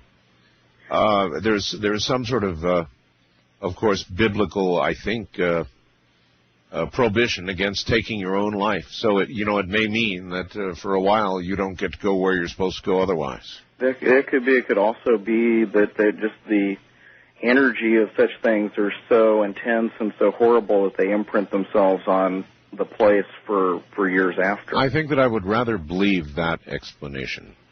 rather than thinking it is a soul stuck in some horrible, repetitive thing. Thank you very much. Suicides. Wildcard line, you're on the air. Hello. Yes, hello? Hello. Oh, hi. Hi. Yes, sir, it's a pleasure to speak to you. Where are you, sir? My name is Mark, and I'm calling from Bradley, Illinois, and I'm listening to you through 890 AM WLS in Chicago. WLS, of course. Go ahead. Yes. My story goes back to 1989 in the summer when I was 14. And the house that my mom and I moved into late November of 87 there in Paw Paw, Michigan, was a 110-year-old house, and it was very very spooky. It was across the street from a cemetery, and well, in the summer of 1989, I was watching the Bulls lose, and I walked from the living room to the kitchen, and the door to the upstairs was always kind of a scary place, and the damn thing it opened by itself. The door did as you were approaching it. No, the door to the upstairs area, which there have been rumors and newspaper articles through that area that the upstairs a baby had died in the early 1900s, and there was a lady upstairs that died, and yes, it was really really scary. And anyway, the door opened by itself, and I couldn't believe it. You saw the door with your own eyes open by itself.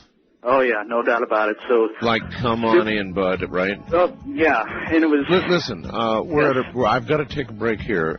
Can you stick around, finish your story? Yes, absolutely. All right, stay right there.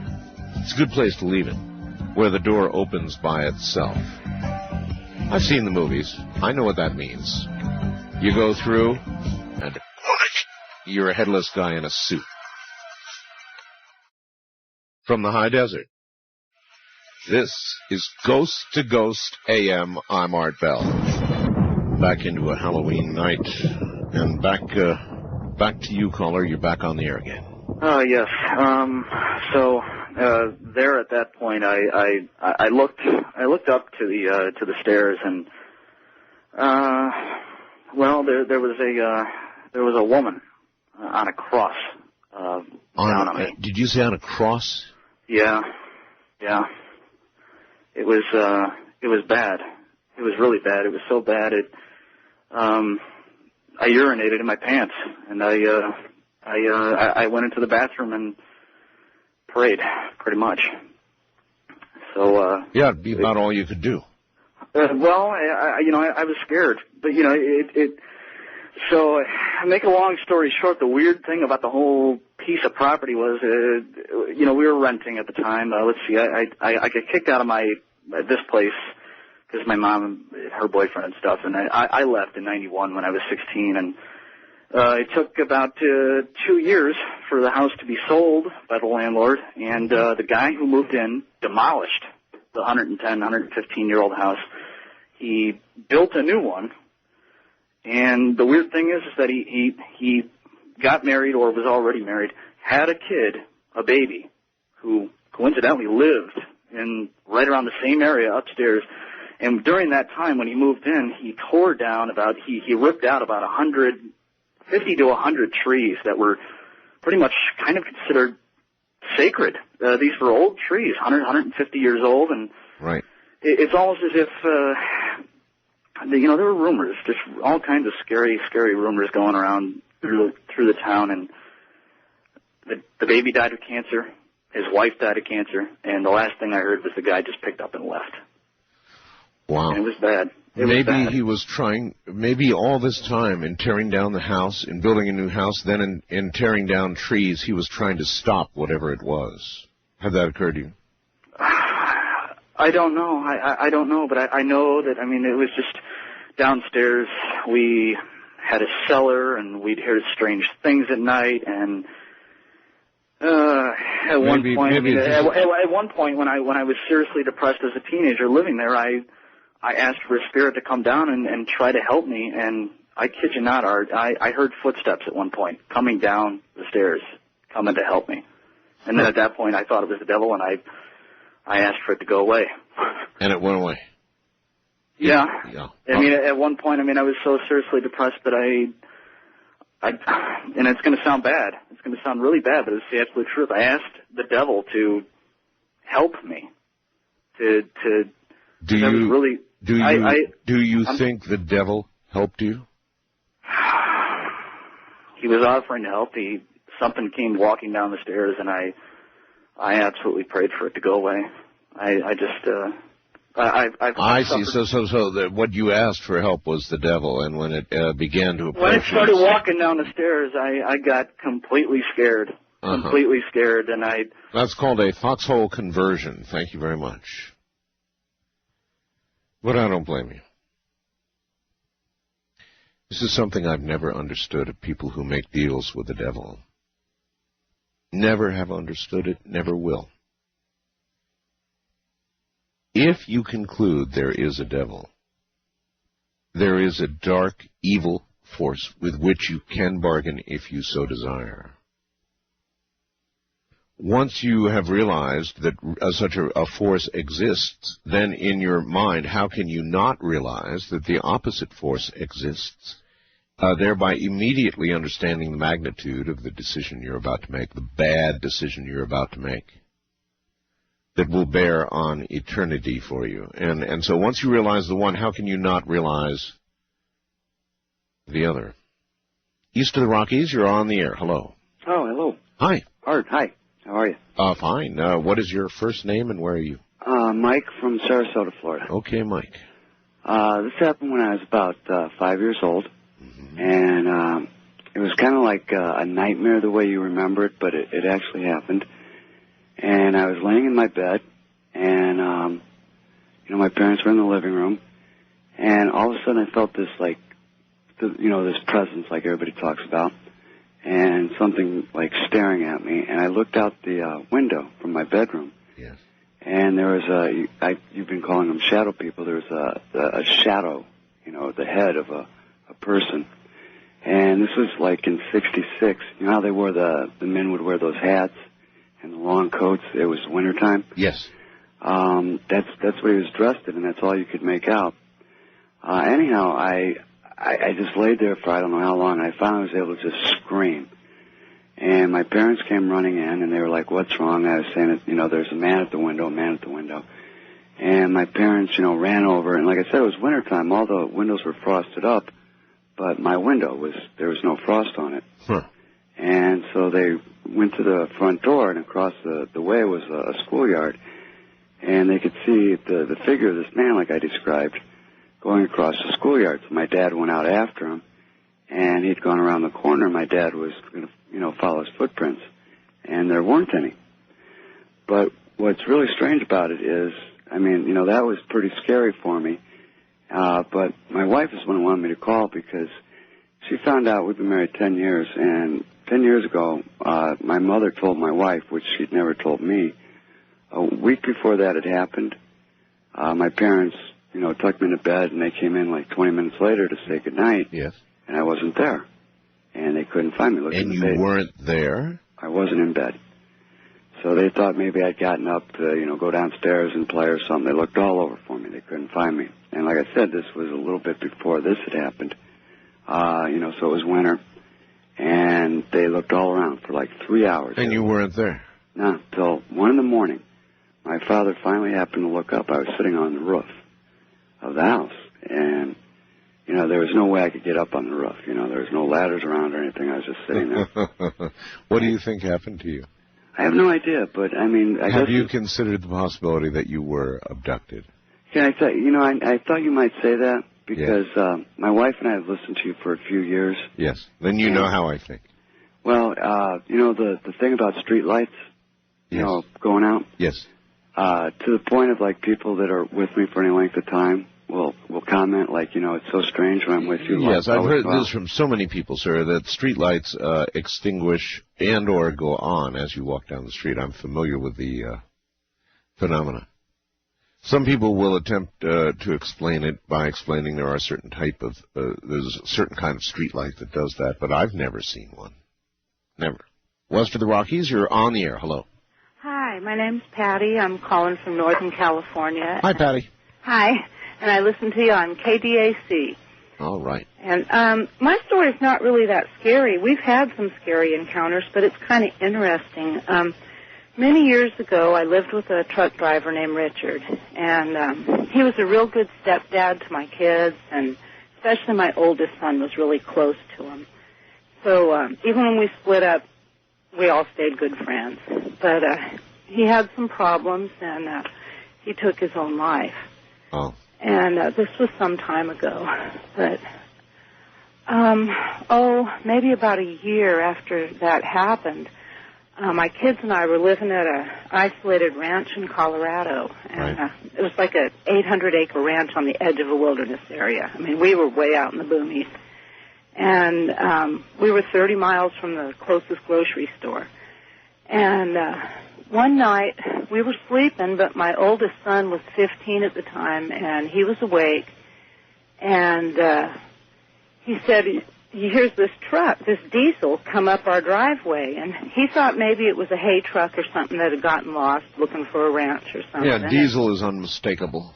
Yeah, and he's thinking, well, maybe it's a hay truck, whatever, but he said the guy gets out and starts knocking on the door. So he tried to wake me up, tried to wake up his sisters, tried to wake up his brother. Nobody would wake up. He said it was really eerie, because normally I'm a light sleeper, but he said none of us would wake up. So he answered the door, and it was Richard. You're sure? Oh, he's sure. He's sure. Oh, yeah. He said he came in, shook his hand, sat down and talked to him. And Richard was a big Pepsi drinker. He loved the stuff. And he went out to the truck and got some Pepsis and brought them in. And my son said they sat there and talked for a couple hours and drank Pepsi. And now, your son said that Richard was full form. I mean, right. I asked him, I said, well, what did it feel like when he shook your hand, Right. And he said, just like if anybody else shook your hand, solid and real. That's very unusual. Normally, spirits are unable to manifest that physically. Well, he actually came to another time after this, but on this occasion, the odd thing is in the morning, he's telling us the story, and we're kind of going, oh, yeah, all right, sure, Right. And but we looked, and there was Pepsi cans on the table.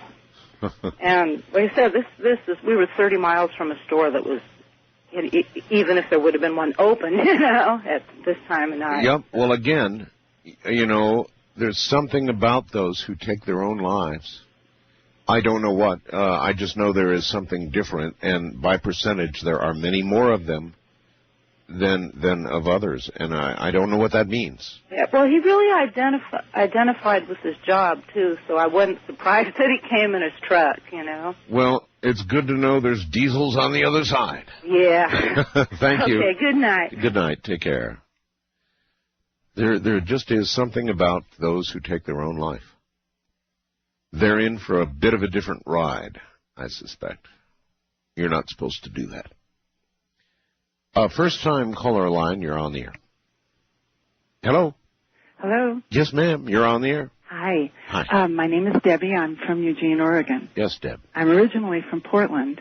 Okay. And I've had several paranormal experiences, and every time there was that soul-gripping or spine-gripping cold that you can't explain. It's not an I know. I hear that from so many people. Yeah, I don't know what it is. But my scariest story is when a ghost yelled at me. Yelled at you? Yes. And a friend of mine, an ex-roommate, who's a chiropractor, and his name happens to also be Art, invited me over to this 100-year-old house that he wanted me to see because he knows that I love antiques. And this house is in the Selwood district of Portland, where I'm originally from. And this house was really a weird house. The base of the house scooped out like a skirt, and all of the archways in the house were in the shape of huge skeleton keyholes. It was really a weird house. Ooh, that is weird. It is. Yeah. And then I was looking around, and his roommate was a woman who had children, and we saw the whole house, and her room was decorated in antique lace. It was absolutely beautiful. And there was one room that had nothing in it, and the whole house was decorated, and I said, why is this room empty? And He said the children were in it, but they didn't like it, so they moved out. Later on, I came upstairs to use the restroom, which old houses have, and I walked into the room to see the stained glass windows. And halfway through the room, a ghost popped up in front of me. That looked like what? He was a large man. He was bald. He had a brown suit and a white shirt. And I knew he was a ghost because I could see the wall behind him. And he had no feet. I could see him, but I couldn't see his feet. He just stopped right at his ankles. And he immediately raised his finger and pointed to the door. And he said, "Get out of my house!" Oh, my God, really? Oh, my God. I swear this is a true story. I ran so fast that I tore the carpet runner off of the stairs when I went down the stairs. Wow. And I went down and told my friend about it. And he immediately wanted to meditate for the ghost to leave the house. This is really true. And I wanted to leave, but he said, well, let's just sit down and say, you know, to meditate for the spirit to leave. So we did that, and then right above us, where this room was, where this ghost had been seen by me, I swear to you, we heard footsteps walking out of the room and coming down the stairs, and I was out of the house. We both ran out of the house. We both ran out. I would not go back in the house. So much for meditation. Oh, I had to have him go back in and get my purse and never went in again. Good for you. Next time, don't let him talk you into the meditation thing. Yeah, I'm not doing that again. Thank you. Art. Take care. Oh, my. Yeah, when you get yelled at by a ghost, when it shakes its finger at you, get out of my house! You don't go down and meditate. You get out of the house. East of the Rockies, you're on the air. Hello. Hi, Art. How are you tonight? I'm okay. Where are you? I'm in a little one-horse town called Central City, Nebraska. All right. Welcome. And I hear you on a Omaha station. That's right. Yeah. My dad and I drove tractor-trailer for 15 years together. He drove it many years before that and a few after that, but then I started getting involved, having babies and everything, so I quit. Well, it was during the mid-'70s, and we were hauling produce from Homestead, Florida. We picked up avocados and limes, and we'd take it to the West Coast. Well, sometimes when we had to reload, we'd have to go all the way down the coast picking up partial loads to go back to Florida. Gotcha. Or other places. But anyway, my dad, this one day, I hadn't been feeling very well, so he took the whole day reloading, going down from Northern California down towards Indio there to finish off the load. Well, I got up, and it was my turn to drive, and he got us about, not too far from the Arizona border. And it was beautiful night, clear, everything was just clear, but there wasn't a lot of traffic. And so I was feeling great. I mean, I'd been driving for quite a few years, 4 or 5 years, about 3 to 4 or 5 years back then. And I always liked driving nights, and it was a beautiful night. There wasn't much traffic. And I don't know if you know, but there's 4 lanes with a large median between it. Right. Going through Arizona there. Anyway, I was feeling good, laid back, just going like mad. And I guess I had my headphones on, and good music, and going real well that night. And all of a sudden, I guess about 2 hours into the night, my dad was already in bed sleeping, and I saw about, I don't know how to judge this, but I saw way out in front of me a woman, what appeared to be a woman with long hair in a white dress. A long white dress. In the middle of the highway? Well, she was actually standing on my lane, the slow lane. Okay. And she was waving her arms, like to stop me. Right. Well, I couldn't just slam on the brakes. So you don't do that with a big rig. No, you don't. Kill the guy in the back and throw him through the windshield if you do. So by the time I got up there, I was just about level with where she should have been. I got it stopped, and I got out of the truck. I walked all the way around the truck, and I couldn't see anything. And when I got back in the truck, I scratched my head. I thought, I'm not tired. There's nothing wrong. What's going on here? There's no gal. Well, then my dad said, what's going on? I said, nothing. Go back to sleep, Dad. I thought I saw something in the road. He says, well, are you tired? I said, no. He said, okay. He rolled over and went back to sleep. Well, I drove about 4 more hours. And the same thing happened again. I saw way out there. I saw this lady small little woman with a long white dress on. Yes. And waving her arms like mad. And then I haven't had things like this happen, so I thought, what is going on? Anyway, by the time I got the truck stopped again, I should have just passed where she was at. I got out of the truck, walked back around the truck, looked everywhere, because it's pretty well lit out there. There's, like, lights, along that stretch of highway. Sure. And there was nothing there, nothing anywhere. I got back in the truck, and my dad said, "What's going on?" I said, Dad, maybe you ought to get up. So he got up, and I told him what was going on, and he said, "Are you tired?" I said, "No, Dad, I'm not. I'm getting there, but I'm not tired yet." And he said, "Well, I feel pretty good. Why don't I take over?"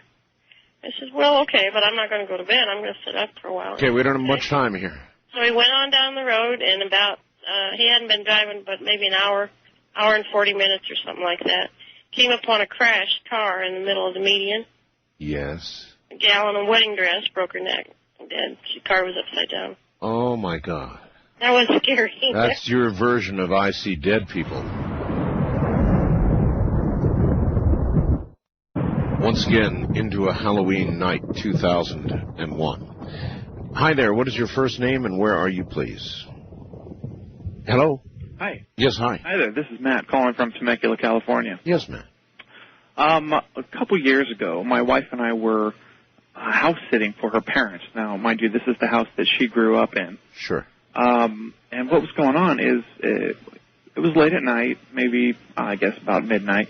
We were in the back office playing on the computer and the Internet, and all of a sudden we started to hear what sounded kind of like a music box, ding, ding, ding. Oh, yes. But it sounded like it was about a foot away from our faces. There's music boxes, in the house, not really in that room, but around the house, so we just kind of blew it off. A few minutes later, it happened again. We decided, okay, this is kind of strange, so we're just going to go out in the other room, maybe watch some TV, maybe go to bed. Well, we got out there watching TV a few minutes, and ding, ding, ding, right in front of our faces again. Again. About the same distance. This was just getting a little bit too weird. There had been several other occasions in that house that strange, unexplainable things were happening. But we decided, okay, this is too strange for tonight. We're going home. We got our baby at the time and took her home. Next morning we came back and scared the heck out of us. What had happened was, going upstairs, the door to the attic was kind of on the wall with a latch on it. Right. Well, the door wasn't there anymore. It was laying all over the stairs in about 100 pieces. Oh, my gosh. It had been kicked out or something. It had to have been from the inside by the way that all the wood was scattered all over the stairs. Have no clue what it was. The only thing we can imagine was it was the resident ghost in the house, and it was mad. Well, whatever it is or was, you wouldn't want it angry at you. Absolutely not. I understand. Yeah, once you've seen something kicked in from the inside, then you're going to realize that either it is now with you, or it has escaped, or it's laying for you. That would be easily enough for one night. First-time caller line, you're on the air. Hello, Art. Hello. Jack, and I'm calling from Fairborn, Ohio. Yes, sir. And I have a story that dates back to right around 1970 when my family and I were living in a town called Edison, New Jersey. Uh-huh. We had been living in an old farmhouse sitting on 12 acres of land. And I was 9 or 10 at the time, and my brother was 4 or 5, and we shared an upstairs bedroom. This had to be 3, 4 in the morning. I felt like I needed to use the bathroom. So I get up, put my little feet on the floor, and I start walking out to the hallway. Something didn't feel quite right. I have that sinking feeling that something is just wrong. Sure. I go to the bathroom, finish up, come out, walk back in the hallway, and this black presence, Art. I mean, it was so black it stood out against the dark of night in the hallway. As a form? As a form. It was just an oval shape, indistinct, but dark. Not good. Cold. Not good. It slammed into me and said, "Don't go in." I heard this in my head. Don't go in. Don't go in. I was trying to go back into my room, and there's my brother laying there in the bed, being enveloped by this thing. Holy moly. Anyway. And so what did you do? All the cats in the house started yowling, and we must have had 6, 7 cats. Yeah, cats know about these things. And 3 come from upstairs, and 4 come out of my parents' bedroom. You had a lot of cats. And they're screaming, yelling, the fur is flying, and they're in the room. They're with my brother on the bed, and they're beating the hell out of whatever this thing was on him. Yep, there you are. After it was over, he says, Jack, what was that? What was it? He had ice crystals in his hair. Holy smokes. So he said, I was trying to scream. And nothing would come out. Not a thing. Did you, sir, before you go on, after this being had stopped you, and you saw it at work on your brother with the cats around, could you have gone forward at that point? No, I was frozen. Yeah. Oh, I understand that, too. There, stuck to the spot. Yep. And so you went to your parents. I run to my parents' room, and there's something wrong with Dennis. Something's in there with him. Right. Immediately, my father wakes up, and he's a police officer in the town. He grabs his gun, and he runs into the room, and this thing is on the wall, and it slides through the window, not out the window, through the window. My dad grabs my brother, and he says to my mom, he's ice cold. He's ice cold, and I don't feel anything. Takes him to the hospital. The next morning, he gets back, and he tells me that your brother was treated for hypothermia. They're going to keep him overnight. Holy smokes. So I am never without cats. My brother's never without cats. I swear by them. I mean, and I don't know what was shadow people or whatever it was, but that lingers in my mind, Art. I'll bet that'll be there forever imprinted on your brain. Well, I'll tell you that. I appreciate the call, sir. Thank you. Thanks, Art. Yikes. Icicles in his hair, treated for hypothermia. I don't know. What do you think happened to him? What do you think that was? What do you think could cause those kinds of physical manifestations? Probably nothing good. Wildcard line, you're on the air. Hello. Boy, Art, that story gave me hypothermia. Yeah. This is Austin in Flagstaff. Yes, sir. This particular event I'm going to tell you about happened in 1962.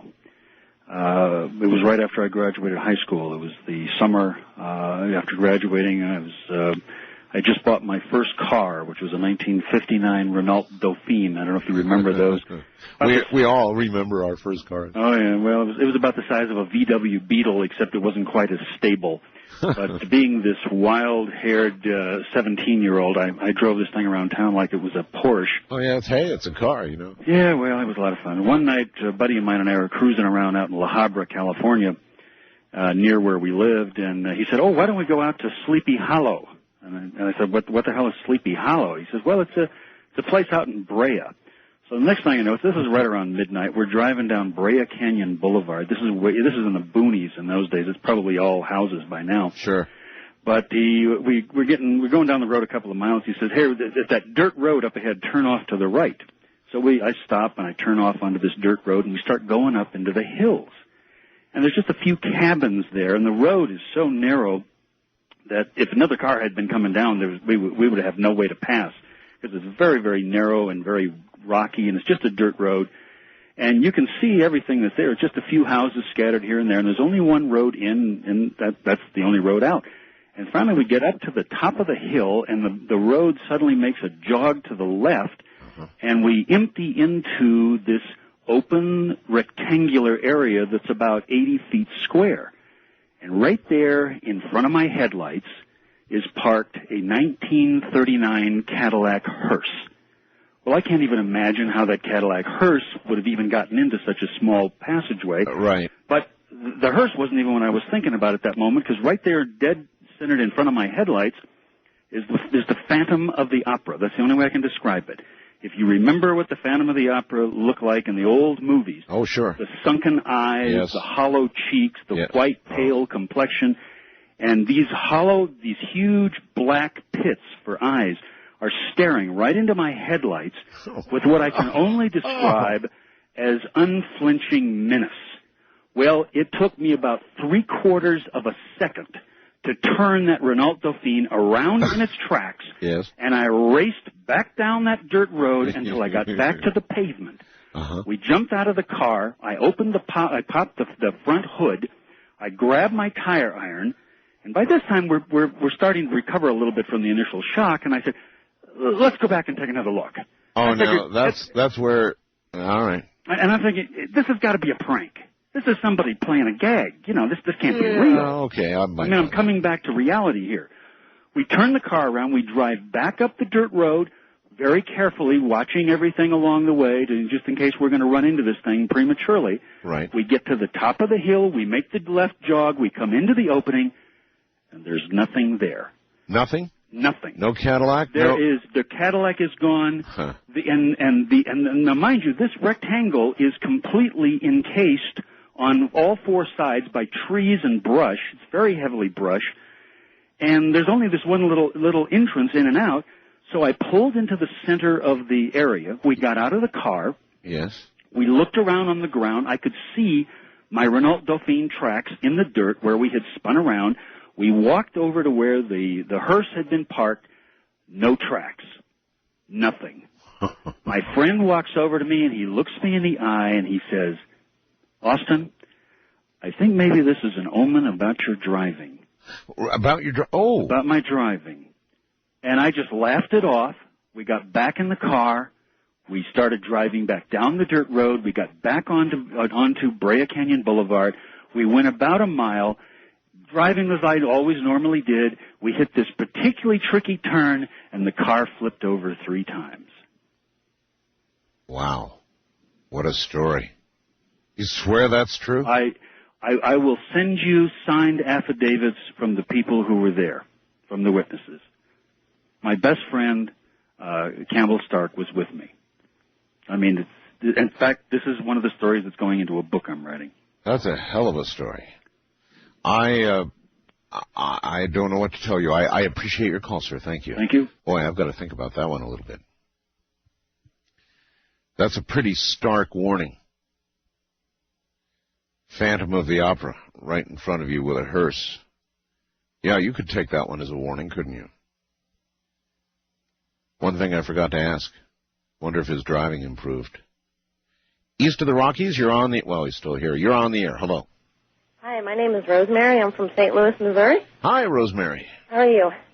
I'm all right, although the stories are getting a little strange. Yeah, that last one was really good. Okay, my story kind of has a little bit lot to it, so I'll start with this. My mom and I used to go down to Branson, and we found this lady that had 2 bed and breakfasts.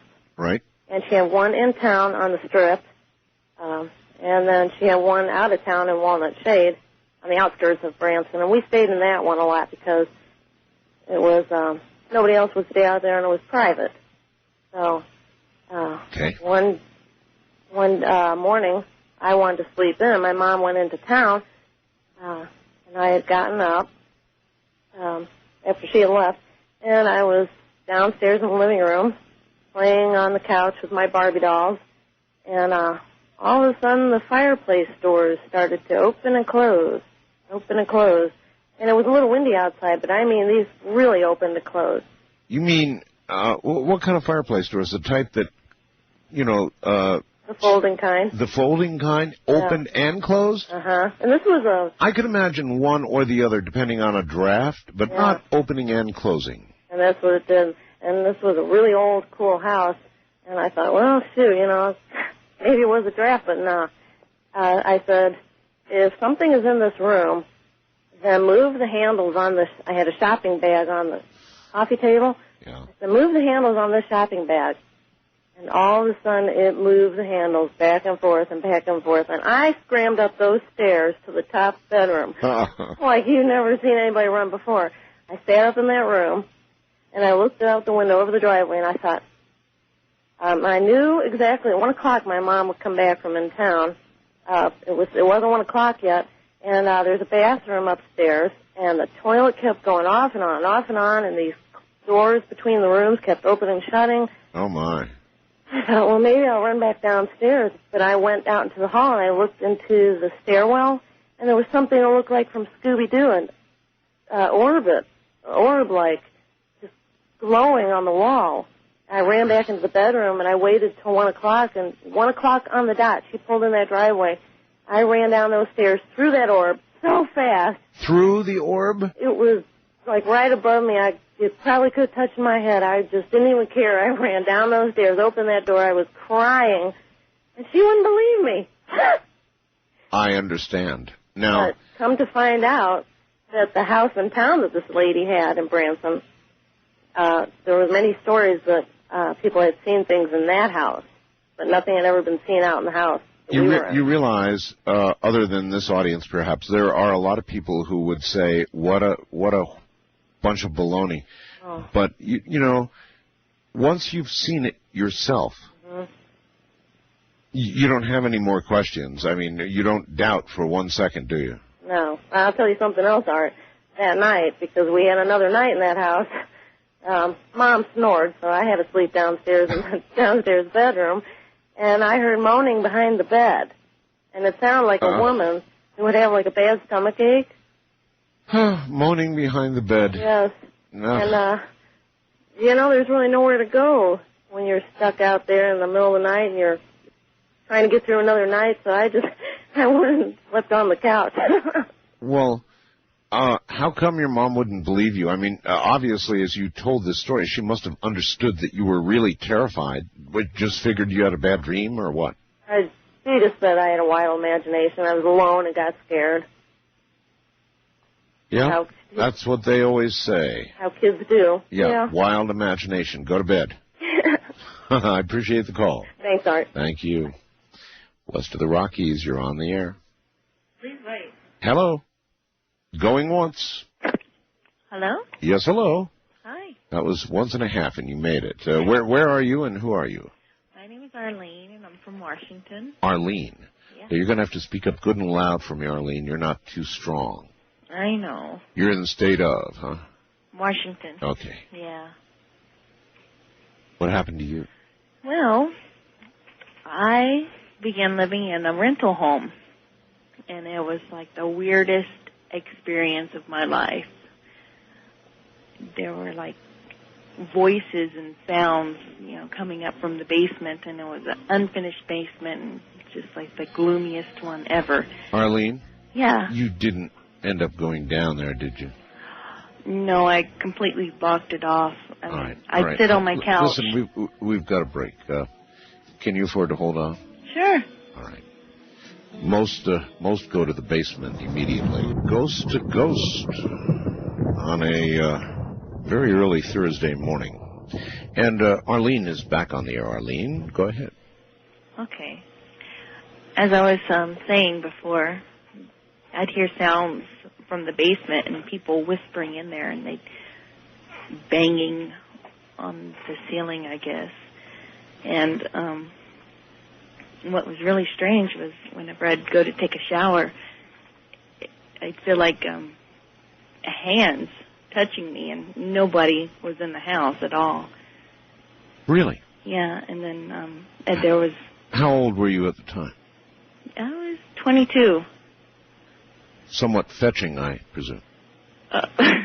You see, I've always wondered what life would be like as a ghost. And surely what occurred to you would be one considered diversion.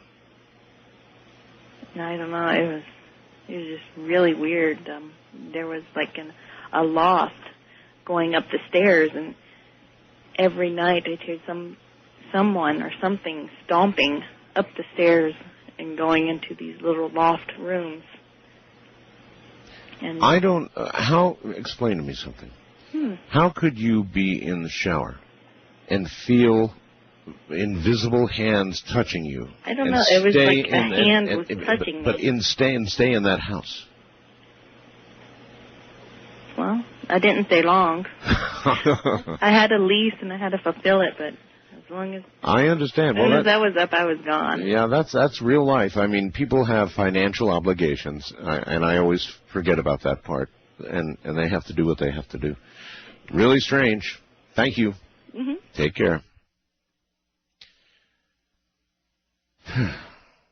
Hands on you in the shower. In a way, if it's, what we think it is, then it gives some hope about the other side. Now, that might not be the thing that you would do should you become a ghost, or if you're out there and a guy and understand, it might be. Something to think about. First-time caller line, you're on the air. Hi. Hi, this is Mary calling from Salem, Oregon. Hi, Mary. This story is kind of about my brother-in-law, Don. Okay. And we were having a birthday party, and it was kind of a premonition kind of thing. I decided to go out for burgers with a friend, and I had to wait because somebody had to move their car. And while I was out in front, we were living in the country by myself, I looked over, and there was this woman in like a 1800s shirtwaist and long skirt, but I couldn't see her, past her. I couldn't see her feet. You couldn't see her feet. But you should have been able to see her feet? Yeah. It was there. I should have seen her. No feet is bad. Not as bad as no heads, but it's bad. It was scary. So I closed my eyes and I looked back and she was gone. And my friend came out then and I told him all about it and he was like, oh wow. But we left and we went for burgers, and while we were gone, something really horrible happened. My brother-in-law had gone. They decided to go off in the woods, and while they were going down the trail, this boulder just out of nowhere came and like took his head off. Oh my God. And so we got back, and here's the helicopter landing, life flight, and the ambulances down, and they're performing CPR on him and everything. Well, no, wait a minute. You said took his head off. Yeah. Boy. Well, the top of his head. They were trying anyway. He died. Okay, I get the picture. He died. He didn't make it. No. But what was weird was it turned out, like 6 months later, a person that we knew came to us and kind of apologized, and she said that a couple days before, my brother-in-law, as being a Wiccan, was out in the forest doing some sort of ceremony with a couple of his friends, and she didn't know what was going on, so she just like came up and la la la la and put her cigarette out in the middle of their circle, and they got really upset, and all of a sudden this like horrible dog kind of growling, kind of monster sounding thing came from the top of the hill, and they said, get out of the circle, and tried to fix whatever it was, but they couldn't do it. So he was worried, and he wouldn't tell me why he was worried for like 2 days before the party, and so some people think, some of us think that whatever it was came and got him, but he gave great offense. Yeah. Desecrated the circle. Bad news. Oh, bad news all the way around. Thank you for the call. You're welcome. Take care. Yeah, well, if you are going to open doors, you should be prepared to see what's on the other side. Wildcard line, you're on the air. Hello, Art. Hello, sir. Yeah, this is Roger. I'm calling from Kailua, Hawaii. Welcome. I listen to you quite often on KHVH. Yes, sir. And I wanted to tell you something happened to me where I got my left leg broken. I decided to go fishing one day on my day off. It was at the place we call the Marine Corps Air Station Kaneohe. Right. It's on the east coast of Oahu, Hawaii. And I was authorized to go in some areas where some people aren't. So what they have a large volcano, extinct volcano on the base. In the center of it is the Marine Corps rifle range. Well, I was on the left-hand side, or the western side of the range, on the ocean side. And I had walked about 1.5 miles from any living quarters. There wasn't anybody around me at all that could see me. Right. And there was a 35-year-old man and his 8-year-old son followed me. They carried their lunch bag. I had my fishing pole, bucket, stuff like that. and they were about 150 feet behind me and, about 15 feet up on a ridge. And they were just watching me and enjoying the scenery. And I got to this one area, I just decided to stop. I believe they used to bury the Hawaiian kings and stuff around there. That's right. Anyway, I'm used to going out there, and I was really enjoying the scenery. I almost forgot about going fishing. And I was on this large, flat, black area it's what do you call lava rock? Right. It was flat, maybe 30 feet deep. I mean, the width of it, and 150 feet long. And there was no green, wet moss or anything. It was just as dry as it could be. You could do jumping jacks or anything and never slip. So I'm standing out there, really enjoying the scenery, and all of a sudden, ka-whack, my left leg goes flying up in the air. I'm standing up now and just thinking about it, because it went above my eyesight, Right. And I had this instant shock and pain. But my arms, I spread my right arm out to the right, my left arm out to the left to hold my balance, and I gently fell down to the ground, using my right leg for balance. Meanwhile, my left leg is above my head, and boom, I hit the ground. So this man, the 35-year-old man, he comes running down the hill with his son over there and everything. He says, "Are you okay? Are you okay?" And it took him about maybe 2 minutes to get to me, and I says, "Yeah, I'm fine." I says, "I don't know what happened." He says, "Well, that was really a neat kung fu kick." He says, "You do that often?" I says, "No." He says, "Are you okay?" Because I'd landed on my butt. And he says, "Wow, look at your leg. The back of your calf has a big footprint on it." Wow. And it was black. So anyway, and then my ankle started swelling up, and there wasn't any, we took a piece of driftwood or something, and he tied it up on my leg, and we had to walk 1.5 miles back to my car. Well, it gets better because he took me to the Marine Corps hospital there at the base, and I spent about 2 hours in there. They put a full cast on my left leg, but I had to explain to the doctor what happened, and it was a Navy ensign and 2 corpsmen. So they write it in the logbook, and then they type it up in their computer system, and they give me a printout. He says, "I can't put this stuff in your log." Well, he did. He says, "You know what? I can't really leave this cast on you. It's an experimental cast." And he starts giving me this story. He says, "I have to send you over to Tripler Army Hospital, which is about 16 miles away." I know where it is. And then it gets, that was at 2:30 when my leg got broken. So this is now about 5:30 at night. They put me in an ambulance, send me over to Tripler, and I'm in there with a couple of Army sergeants and an Army captain, and then the full bird colonel comes in, who would never come in. Like it was just a little thing as a broken leg, and he just asked everybody to please step aside, and he took complete charge of my leg, and he started asking me all kinds of questions. So that was about 5:45. Continued questioning me, and he says, "Well, you know what? We have to take this cast off because it's an experimental one." What? Oh yes, sir. Yeah, he took the whole cast off again. He took this one of these power tools, Yeah, I know. Cast on, cast off. He continually kept on asking me all these questions, and then he starts out. He says, "Well, what do you do for a living and all this stuff, and what is some of your history?" Not the things that a normal doctor would ask you, All right. So I just have nothing to hold up. I go back all the way back to when I'm a private, all the way up to master sergeant, and he's looking at me, kept looking at me. It got to be around 9 o'clock at night, so that's 4 hours of intensive, and every word. By now your leg is ready to fall off. Oh yeah. I'm laying on my stomach, and he goes in, and they're all taking pictures of it and everything. It was the bruise by that time was nice and black and blue, and just the same shape as like somebody had hit it with a bare foot. Right. He says, "Okay, time to put them back together."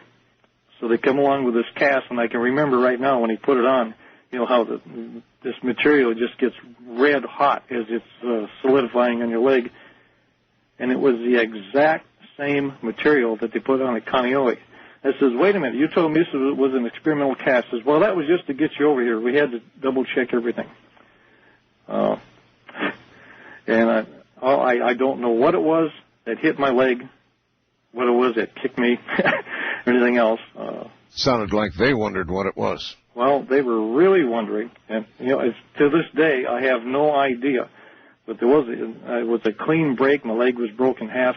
You don't my knee broken in half. You don't. I appreciate the call. You don't hear about that very often. A severe physical manifestation from an encounter. You don't hear about that very often. A clean broken leg by an unseen foot. East of the Rockies, you're on the air. Hi.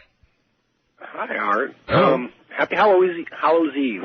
And to you as well. I am Brian. Yes, Brian. I'm calling from Jacksonville, Florida. I'm originally from St. Louis, Missouri. Okay. And I'd like to say hi to Ramona. Happy Halloween. First-time caller, long-time listener, or I say first-time caller, first time I've gotten through. Tried many a times. Never. And I feel blessed that I got through tonight. Yes, sir. I have two real quick ghost stories, and I'll tie them together at the end real quick. When I was a young child, we had an abandoned house. It was in my neighborhood. And as young kids do, we used to go and explore it. There was a shed, two-story garage attached to the house. And me and a young girlfriend at about the age of 11 rode our bikes about a mile down the road to get to the house. And we went up into the garage and was searching around. It was pretty much empty. There was a closet upstairs. And on the floor in the shed upstairs was some old newspapers.